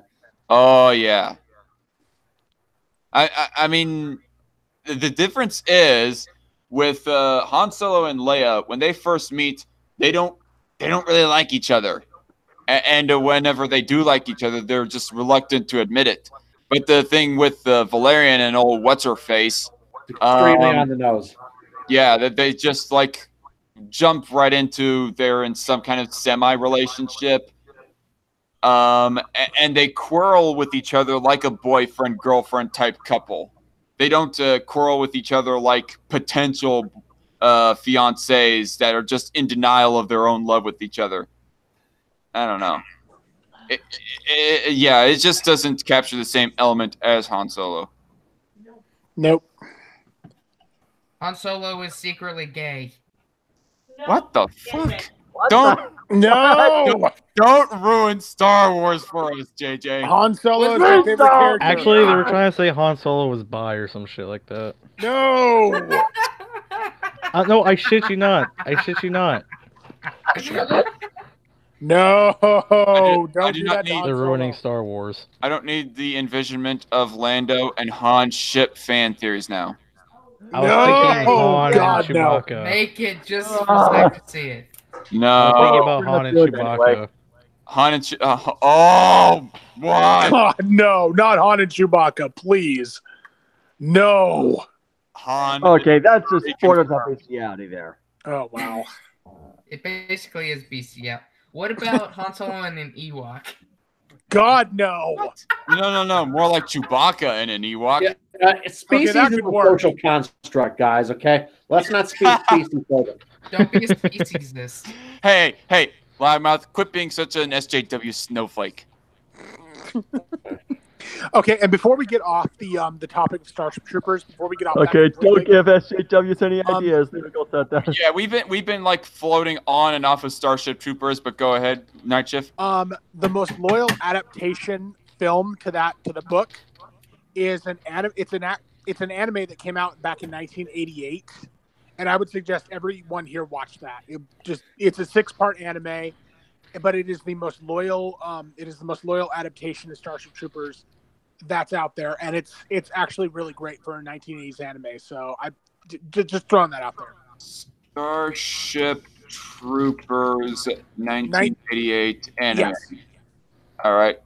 I'll see if I can try to find it on Netflix or Hulu or anything like that. I mean, it does look fairly well textured, but. Question: what's everyone's pick for best movie of 2018 so far? I haven't seen a whole lot of them, honestly. Same. My pick is Annihilation. Annihilation? Never heard of it. Wow. I'm such a It came out back in April. It was really damn good. I haven't actually seen a movie in 2018, or at least one that was released in 2018. Annihilation. I think I'm a Philistine. Natalie Portman, 88% on Rotten Tomatoes. Unfriended Deep Web. Now joking. Yeah, that was my favorite movie. Okay, The Purge. How diverse it was. With probably my second would be Infinity War. Now joking, yes, Infinity War, definitely. Oh, man, if this year feels so dragged out, I forgot that Infinity War was released in this very same year. You should have gone for the head. Yes. Does anyone else feel like 2018 has just sucked balls, just overall? Yeah. I feel bad about every year, dude. It's more interesting than anything. It's just more. I've had depression for 10 years now. Yeah, I mean it's hit me really. My issue is more. I'm considering just not even sticking around for 2019. I mean, what? What? I'm tempted to feel that way. Yeah. Are you fucking? My problem's more anxiety based, and it's been like it's been a fucking bitch to me this year. It's like Yeah, same with me, man. Loudmouth. Yeah, there's a lot of things I can't do. Loudmouth. What the fuck are you talking about? Nothing. I'm fine.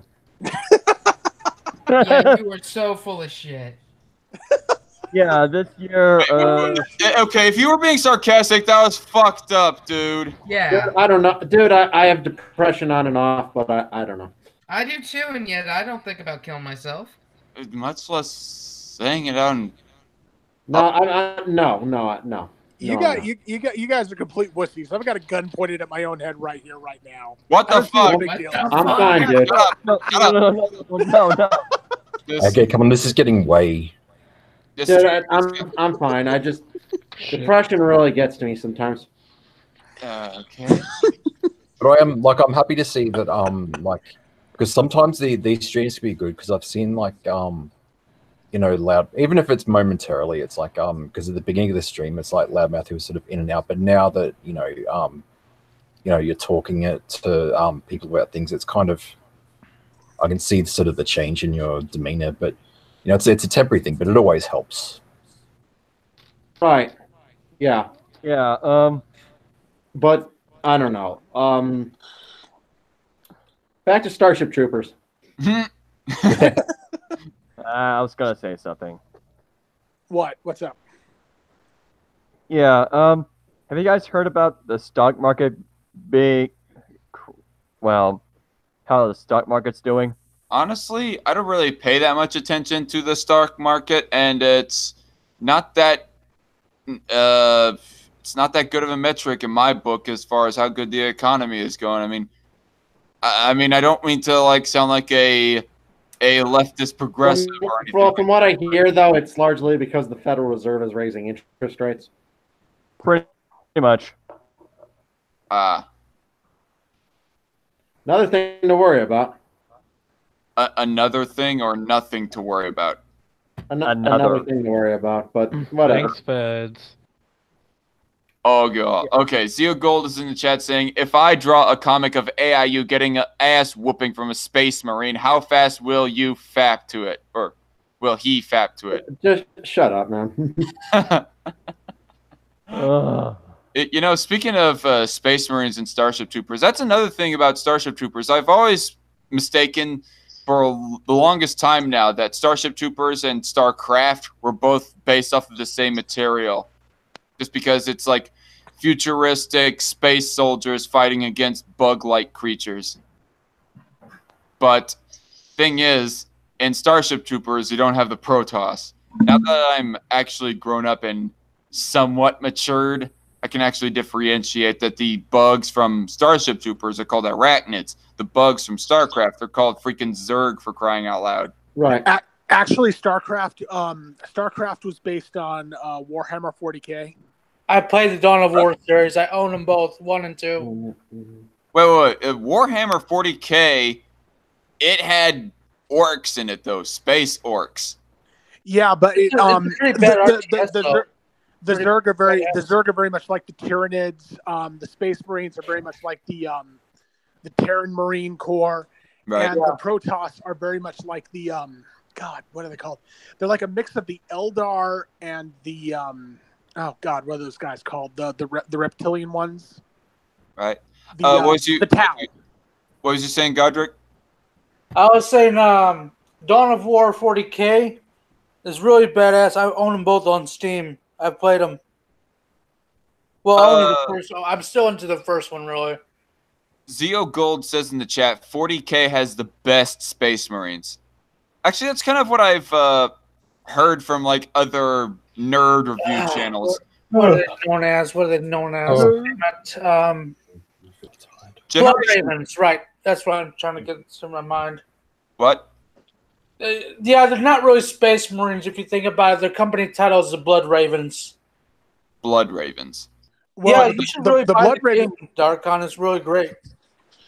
What franchise is this from? What franchise is this from? Like, what's the name of it? You have to buy it on Steam. If you got Steam, it's Dawn of War. Dawn of War has 40K, yeah. The Blood Ravens. No, it's just Dawn of War.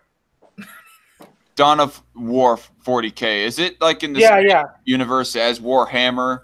Yes, it is. Okay. Warhammer is what I meant to say. Goddamn. Yeah, I'm pretty much into RTS games, but the thing is, I'm still trying to like get through the first StarCraft. I haven't finished that through yet. Zach, you need to play Red Dead Redemption 2. Or else what? or else you'll be missing out. Too easy. Actually, DarkCon, you're really lucky that you didn't have to, that you're just completing the original StarCraft now, and that you didn't have to wait like 10 years for the sequels to come out. People like me, I finished it like back in '98, and I had to literally wait like 10 years before StarCraft 2: Wings of Liberty came out. It didn't come out in 2018. What? I literally own all 3 StarCraft 2 games. Wings of Liberty, Heart of the Swarm, and Legacy of the Void. Yeah. StarCraft 2 did not come out in 2018, though, did it? No, it didn't. No. It came out like 2010 or somewhere. In fact. Wait. Yeah, 1990. Oh, damn. My bad. I'm getting my math all fucked up. Is anybody here Asian? No. Not me. Do you guys know what's does weed count? I guess I'm a pro. Actually, Well, I yeah, had an argument. StarCraft 2 came out in I'm 2010. fucking with y'all. Some people say that I like. Some people argued that I'm not a weeboo. They say that you have to watch anime to be, but it's like no, anime is only one aspect. Like there's some like Yeah, weeaboo is basically a weeaboo is basically someone that thinks that Japan is just perfect and just tries to imitate every little thing they see on anime. Fan of anime.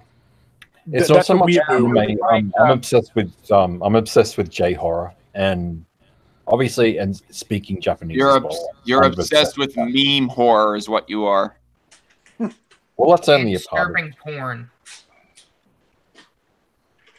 I mean, nothing wrong with watching anime. It's just when you're obsessed with it that becomes a problem. Yeah. Yes. So I don't even watch anime, but I'm still a weeboo because my obsession it goes in other ways. Like J horror is its own like kind of genre. So it's like some people were telling me, no, you have to watch anime to be and I was like, I don't agree with that.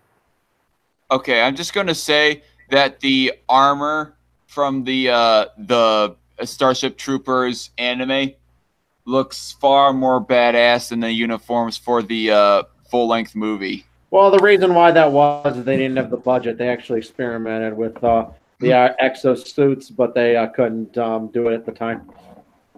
Well, and here's the thing, though. Those things were actually in the 1950s novel. Literally. Yeah. I mean, the novel came out back in the 1950s, and the writer of those books actually put that power armor what was on those soldiers, even back in the 50s. The man was ahead of his time. Okay, the guy was definitely ahead of his time who wrote it. So yeah. Oh yeah. What are you guys' thought on Foundation by Isaac Asimov? Never heard of it. Oh. I've never heard of it. I haven't read it. I've heard of it. I haven't read part of it. What? What? I read iRobot. Well, I read part of Foundation. iRobot. Yeah. Best. No. He goes for more idealized science fiction. Right. iRobot is like the only thing of Isaac Asimov that was actually captured on the big screen. But Foundation... Yeah, that movie bared no resemblance whatsoever to Isaac Asimov's book. Really? No resemblance. The only thing it resembled was the 3 laws. That was like the only thing that it borrowed. Oh, and Dr. Spoonie, but even then, she was like described as old in the book, and they cast a young, attractive woman to play her in the movie, so nothing was the same. Oh, Will Smith, wasn't he in that one? Nope. Yeah. Oh, the movie, yeah, but his character, Detective Spooner. Spooner, yeah.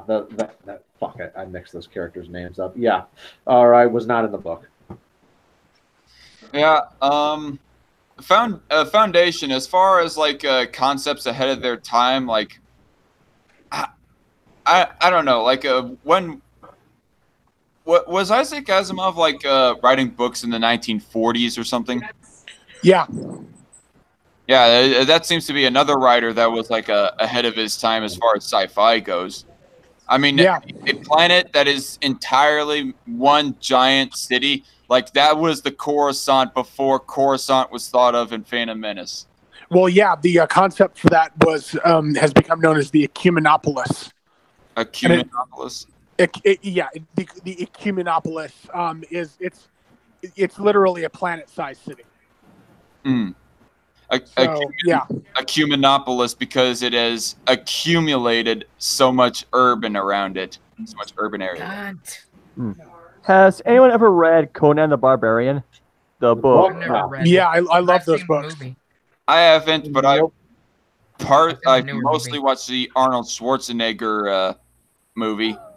I could not finish it though. I could not care enough to like finish the movie though because James Earl Jones's acting was so stiff in that.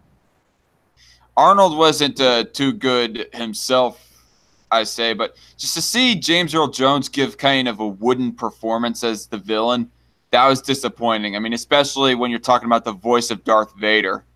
But yeah, I guess it's a lot easier to like do voice acting than do facial acting. Hasta la vista, baby. Bang! I also did not like of Like Terminator. For me, there's like a line to how much sex you can have in a single movie before it just gets rather mind numbing. Becomes a porno. Yeah, it's where it becomes a Yeah, porno. pornos are totally mind numbing. I agree with you. No one watches them. Oh yeah. Okay. The things I've seen. Ugh. See the sex. Okay, take 300 for example. The first 300, I did not mind the sex scene so much because it was like legitimate love in that. I mean, I'm not gonna go back to watching it a shit ton of times, but the second one though, they had like a quasi sex scene in it when the two characters, they were like enemies of each other, but they were trying to kill each. Damn it, Wolf! They were trying to kill each other at the same time of having sex with each other, and it just disturbed the ever living shit out of me. I could not. Any excuse for Eva Green to show her tits on screen. What, Zachary? It's any excuse to have Eva Green show her tits on screen. No. I meant what Zachary. I couldn't hear what he was saying, Loudmouth. Zachary? I was just saying, yeah, that scene in the second one was just, ugh. Yeah, it wasn't even. Why did they even add it? Wolf, why? That's why I yelled, "Damn it, Wolf!" Okay, now I know why, and I wish I did not see that now. Well, it's total like when it says NSFW, that's like the indication that something it comes bad. from you. Yeah, we know it's gonna be bad. Oh god. What did he say was the reason? Okay. It's basically I don't know if I should even describe it here. Okay, so it's a gender bender of the Grinch, and she, the Grinch, the female Grinch, has like little Christmas tree ornament balls pierced through her nipples. Or hanging her nipples. What? Yeah. No, they're pierced. They're pierced. Just a warning to you two guys, Zachary and Nightshift. This group can get pretty darkly disturbing with its humor. I mean, especially on Wolf's end. Wolf is like the dank meme lord of poor bastards. Oh, I love dark humor. No. I love it. In other words, do not check NSFW when he puts stuff in there. I actually remember watching, or rather listening to this one stream where you guys were having a full-on NSFW war with each other. Like it was Lonely Wolf versus Coldivan versus Conundrum. Oh god. And S-Man was starting to drown all that shit out with a bunch of thinking emojis. And just hearing people's reaction on that stream was more than entertainment enough. I did not even need to see the pictures. I know there's some Discord. I think S-Man, I don't know how you set it up, but I know that in other Discords, it's like, okay, there's a not suitable for women. No, sorry, not suitable for work. Is that what it? Sorry, that was not suitable. Wolf, you misogynist shitlord! I am going to go on a smear campaign against. But then, what they do is they say, okay, this is like you set up a separate one, like NSW, whatever, like Australian, someone, so they know, okay, this is Lonely Wolf's thing. So if you're not really into his things, then don't click on that. Because that's where Brendan's got a lot of his own separate meme things on Brandon, the I swear Discord. to God, if you ever post that shit again. Brandon, I didn't post anything. Brandon, fuck you, you fucking liar. Wait, no, not right now. What are you talking about? Oh yeah, I thought I posted something. in the past. Yeah, exactly. In the past. Yeah, you're worse than I am. Are you sure about that? Did you say Conundrum is worse than you? No, he said I was worse than him. I'm like, are you sure? I think your memes are a bit more danker than mine. No, Brandon, do you still want me to hold I still that think secret? you're king of that. Wolf, I think you overtake Brandon just by a little bit. But you know who overtakes Wolf? Melissa Carley. Oh, yeah. Oh. Yeah. She said trap shit or shemale shit or whatever. Yeah.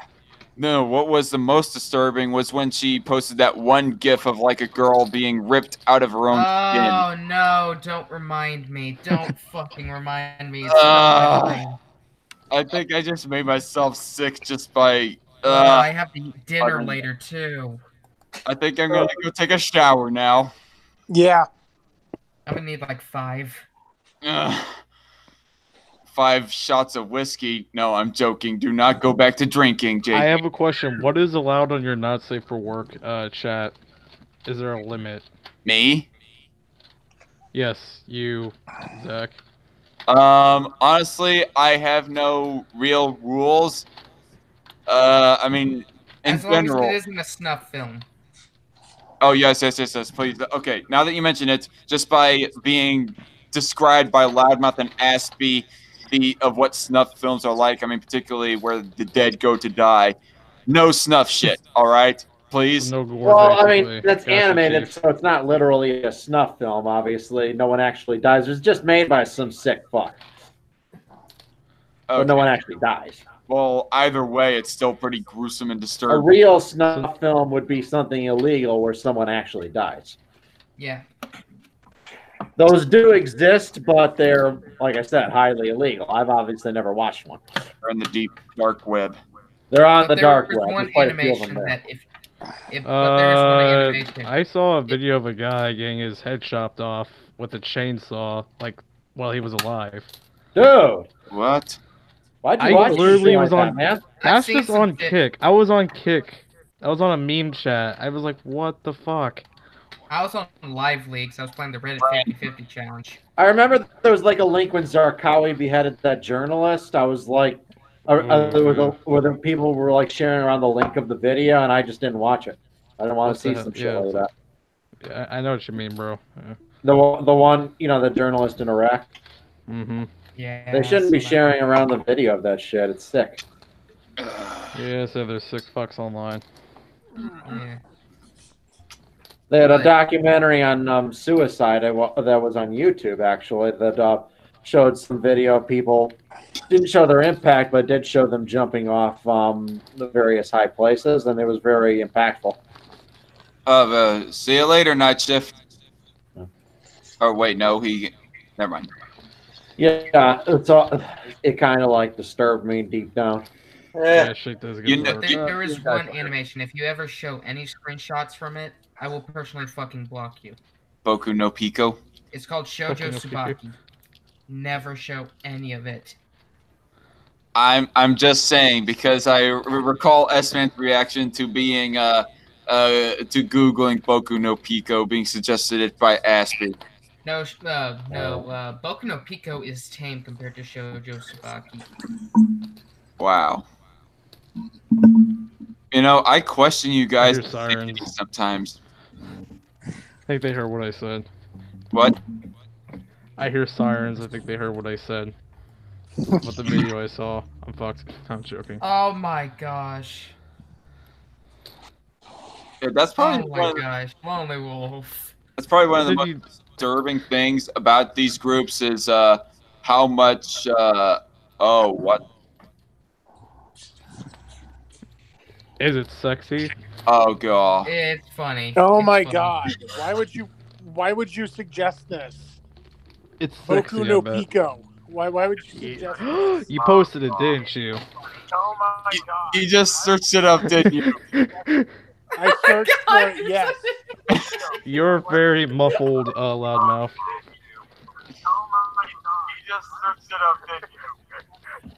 I'm getting reverb from you, loudmouth.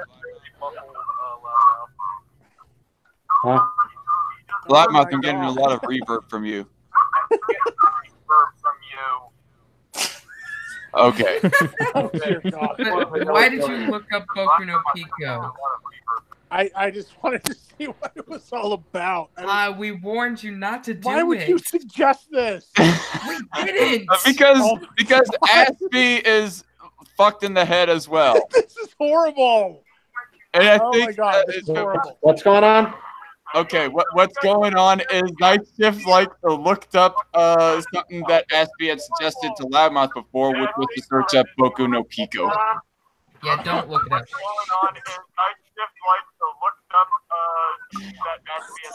I'm hearing my own sexy ass voice being played in loudmouths. Then.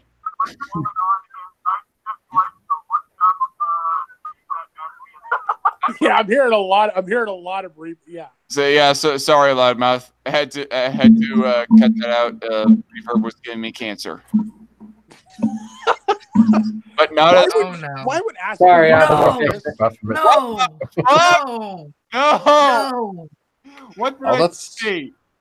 No, that's just. See, what were we saying about him being worse than I am when it being danker than me? Wait, did you just misgender a trans person? Oh fuck, it's on the Hey guys, check not safe for work. Yeah, I'm deleting it. I'm saw fucking it. deleting it. What the fuck? No. Why am I gonna? What the? Oh my god. This is so wrong. Are you serious, Wolf? Why do I even? That's not what I posted. What did I miss? What? Literally just a fat guy with a micro penis. Ew. I posted that. That's not what he posted. I posted that. And then you have Lonely Wolf with Rudolph getting a female reindeer pregnant. Oh, seriously. Oh Is it me, or do I not see any dicks on the reindeer? Oh no, you do. What in the They're like hell? little micro penises. Why are we talking about this? I don't know, because we're bored. Okay, maybe we should get off of this. Yeah. I don't know. But hold on. Speaking of micro penises, what about Antifa today? Has anyone heard anything about them? Wait, what? That's funny. And the reason why Antifa goes all ape shit violent is because they're compensating for their micro penises. Yes, exactly. Entirely possible. But no, what's up with Antifa today? Nightshift? I'm not sure. No, I was just asking. That could be rhetorical. Oh, okay, never mind. Oh no, their panties are just stuck up their camel toe. That's why they're so They irritated. hung themselves with their own panties. Speaking of micro penises, What the fuck? Oh gosh. No, that sounds so Brandon. creepy. What? Brandon. What the fuck? No. What? No. What is it? No, Brandon. No. What's going on? What happened? Fuck you, Brandon. Unfortunately, you are not involved in the same Discord servers as us, Nightshift. So I don't know if you'll ever know. What the fuck? Red Feather says in the chat, Darkon likes his bucks with big ends. What? Big ends? Oh god. Big ends. Big ends. Okay. I know what he's talking. I know what Red Feather's talking about. Brandon, I'm deleting that. No. Why you delete that? Because it's worse than what Lonely Wolves puts. It's just MGTOW it's about the same, exposed some members of actually. Antifa working in the White House. Plus, you ruined a show that was once. Wow, whoa. Zero Gold, what's this story about? This is interesting. Some members of Antifa working in the White House. What? Wait. If you're a part of Antifa, you should not be in government ever. Well, I find it kind of ironic that if any of them were, well, actually, the only reason why they would be in government is to completely destroy the government in a rather expedited and chaotic fashion. Is this their version of Operation Paperclip? What the fuck is Operation Let's see. Paperclip? Antifa members in White House. And how would a MGTOW expose that? I don't get that. Yeah, I know. Why specifically mention the fact that the dude was a MGTOW? I don't know. Donald Trump warns Some MGTOW are cool. Teal'c is a MGTOW. Optimus Christ. That's cool.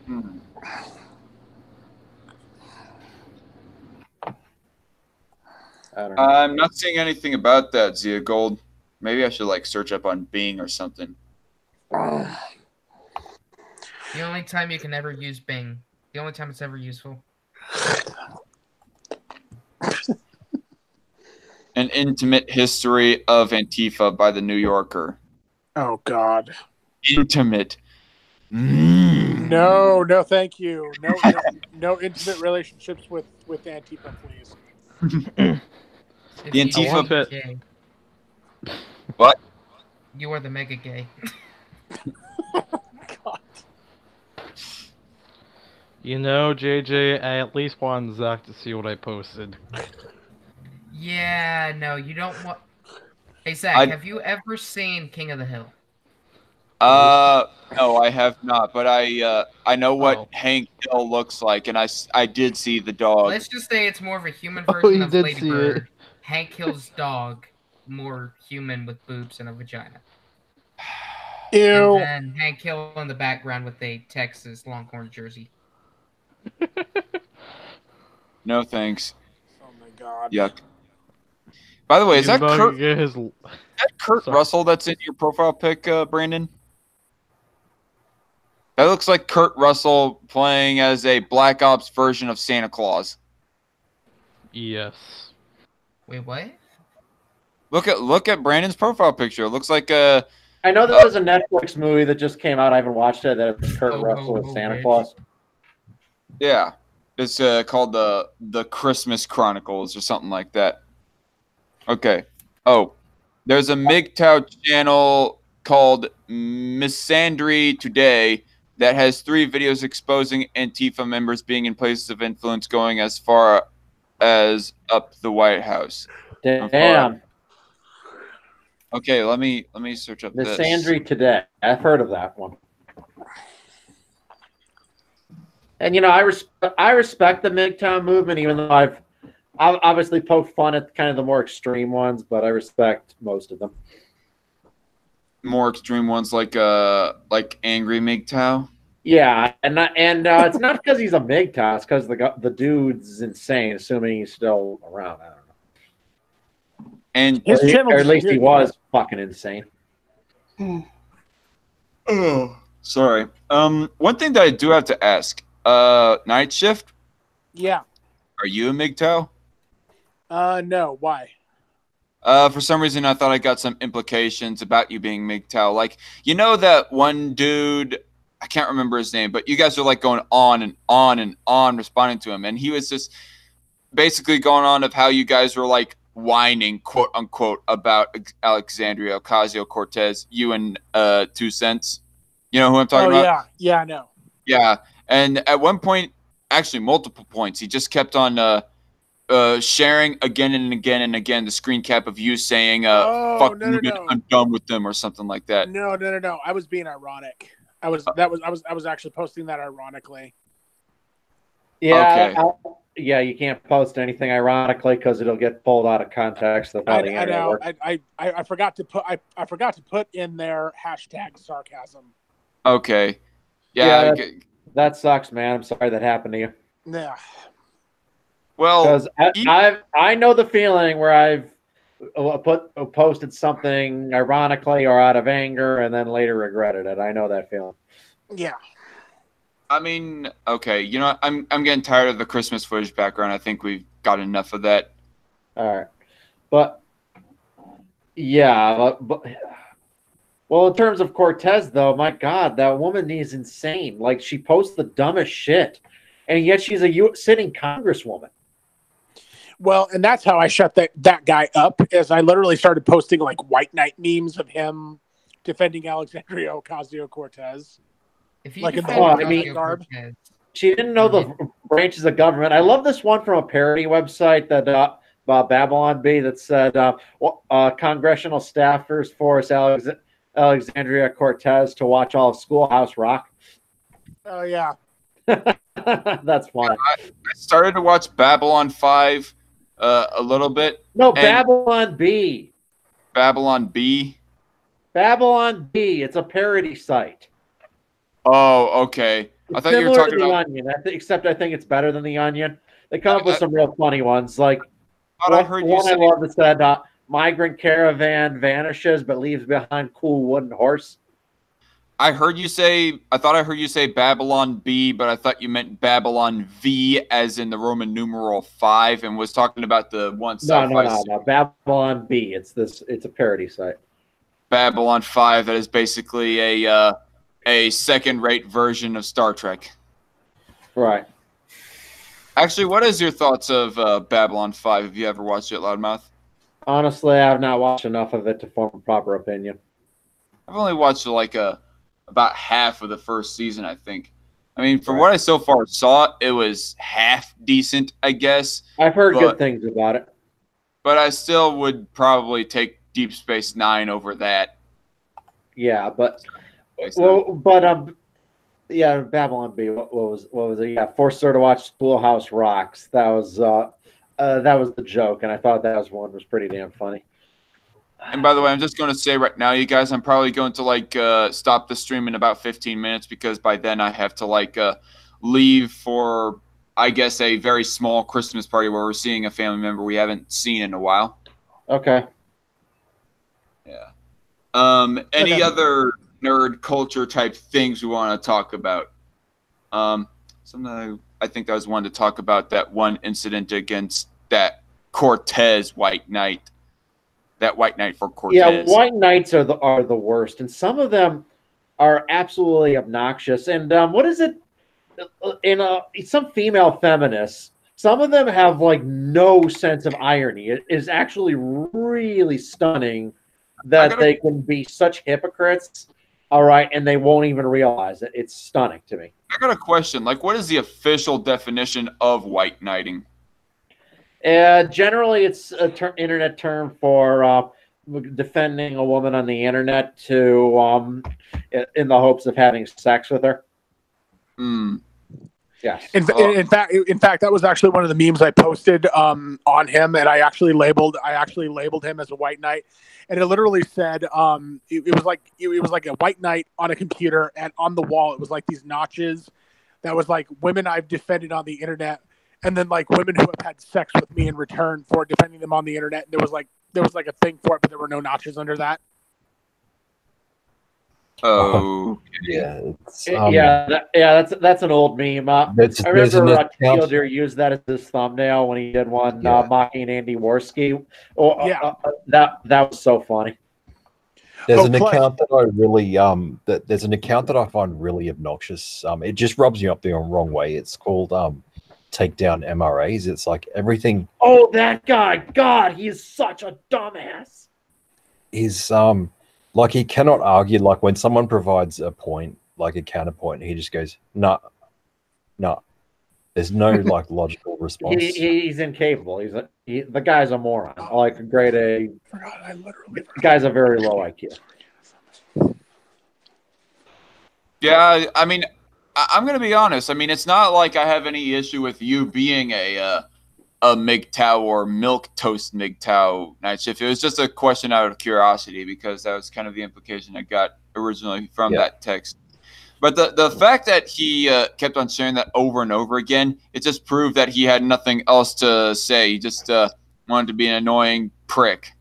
No, I know. Yeah, you got to learn to block people like that quicker. Yesterday, I kept engaging with someone, kept trying to appeal to their humanity, and they just kept getting nastier. Then eventually, I'm just screw it, blocked. Yeah. All right. No, I swear, I am not a big cow. Did you say you're leaving, Loudmouth? What? I thought I heard you say you were leaving or something.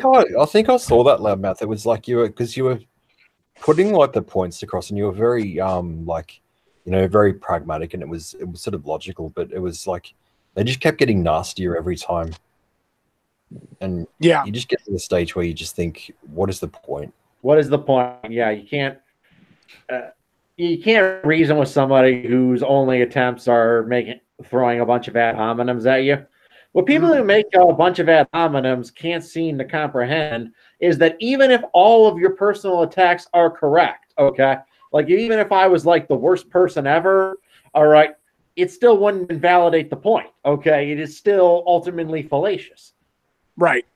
Like the worst person in the world can be completely right, and somebody who's completely good-natured, honest, what have you, can be totally wrong. Okay. It's possible for good people to make bad arguments and vice versa.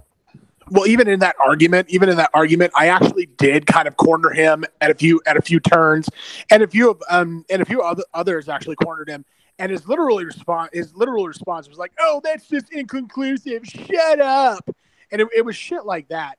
And finally, I was just like, "Okay, bye, nerd. I'm not arguing with you anymore." And he pulled one of my tweets completely out of context. He acted like he actually thought he was roasting me, but it was just ridiculous. It was just ridiculous. It's a good roast if you keep on repeating the same thing over and over and fucking over again. I know, exactly. And it just got to the point where I nearly blocked him. I didn't want to give him the satisfaction of blocking him. Right. But it was like, I just wanted to keep, I mean, I was hoping I could get through. I was hoping that I could get through with those, with some of the points I was making, but no, he just kept going on. My advice: don't play chess with pigeons. Yeah, exactly. All right. You know that old saying, if you play chess with a pigeon, no matter how good at chess you are, it'll just knock over pieces, shit on the board, and then strut around like it won. Exactly. Yep. Don't play chess with the non-thinkers. Exactly. Right. You can't win a chess game against a pigeon because, of course, a pigeon won't follow the rules. Exactly. Yeah, and about that Cortez White Knight, I pretty much just given up all hope with the guy as soon as he said Rand Paul whines about the national debt. Oh God! Whines about the national debt? Yeah. Oh my God! What a stupid thing to say. He put Rand Paul criticizing about the national debt and deficit as whining. I was thinking to myself, what the fuck? What are you on? Moron! Jesus Christ! Is criticism of everything considered as whining to you? You dumb motherfucker. Well, and here's the thing. I actually, about the national debt, I was basically like, well, that was my response. The national debt is going to lead to economic and government collapse in this country and probably around the world. Well, that's just whining to be concerned about economic collapse. Oh, I know. It was like, how dare you be concerned about your own and your neighbor's own economic status to where you go questioning, can I even feed my freaking kids? I know, right? It reminds me of I remember a few years ago, Steve Shives had the one video that kind of a bunch of people made a response video to, where he was mocking MRAs, men's rights activists, saying, "Oh, they'll just be whining about how they can't see their kids or they lost everything in the divorce." I'm like, you fucking psychopath! All right, what the fuck? Like, how can somebody have that little empathy? I know, right? I mean, it was disgusting. I remember. I barely even knew of Steve Shives before that. I watched that clip, and it just made me sick. Mm-hmm. And of course, more came out about the guy later, and the more came out, the more I disliked him. You're saying, sometimes JJ? I just want to punch him in the face sometimes because. That made me fucking livid. How disgusting that was. And a bunch of people responded to him. Sargon, Vernaculus, Logic. Everyone roasted him for that clip. Is there really a way to punch Steve Shives without making contact with his earthworm lips? Yeah. Oh, I hate his lips. They're way too lubricated for. Oh, they probably weigh like 5 pounds each. Yeah. Okay. You know what's okay? Speaking of ugly characteristics of SJWs, you know Anita Sarkeesian. Yes. Oh, yeah. Okay, here's the thing. Overall, I'm just being intellectually honest here. Like, even after she gained weight, she actually doesn't look that bad. But here's the thing. You know what makes her look ugly, aside from her rather psychotic political views? Or not necessarily psychotic, but you guys get my point. What she's done to gaming culture? Yeah, yes. But aside from what she's done to gaming culture, you know what makes her look ugly above all? What? Those fucking laugh lines on her face. Oh, her face is just fucked up. She's not a pretty woman. She never has been. It looks like as if somebody took a Sharpie marker and drew a couple of lines here. I'm going to like express it here on camera. Like it's as if somebody had taken a Sharpie marker and actually, like, yeah, no, I know what you're talking about. I understand. Down to here on both sides. It looks that fucking ugly. I know, man. It's yeah. nasty I mean, looking. you get to an age where you get those, like you sort of get to an age where you sort of think, okay, I can't really pass them off as laugh lines anymore. They're just wrinkles. Yeah. Like, so those are real bad looking wrinkles. Those aren't wrinkles. Those are like fucking ditches.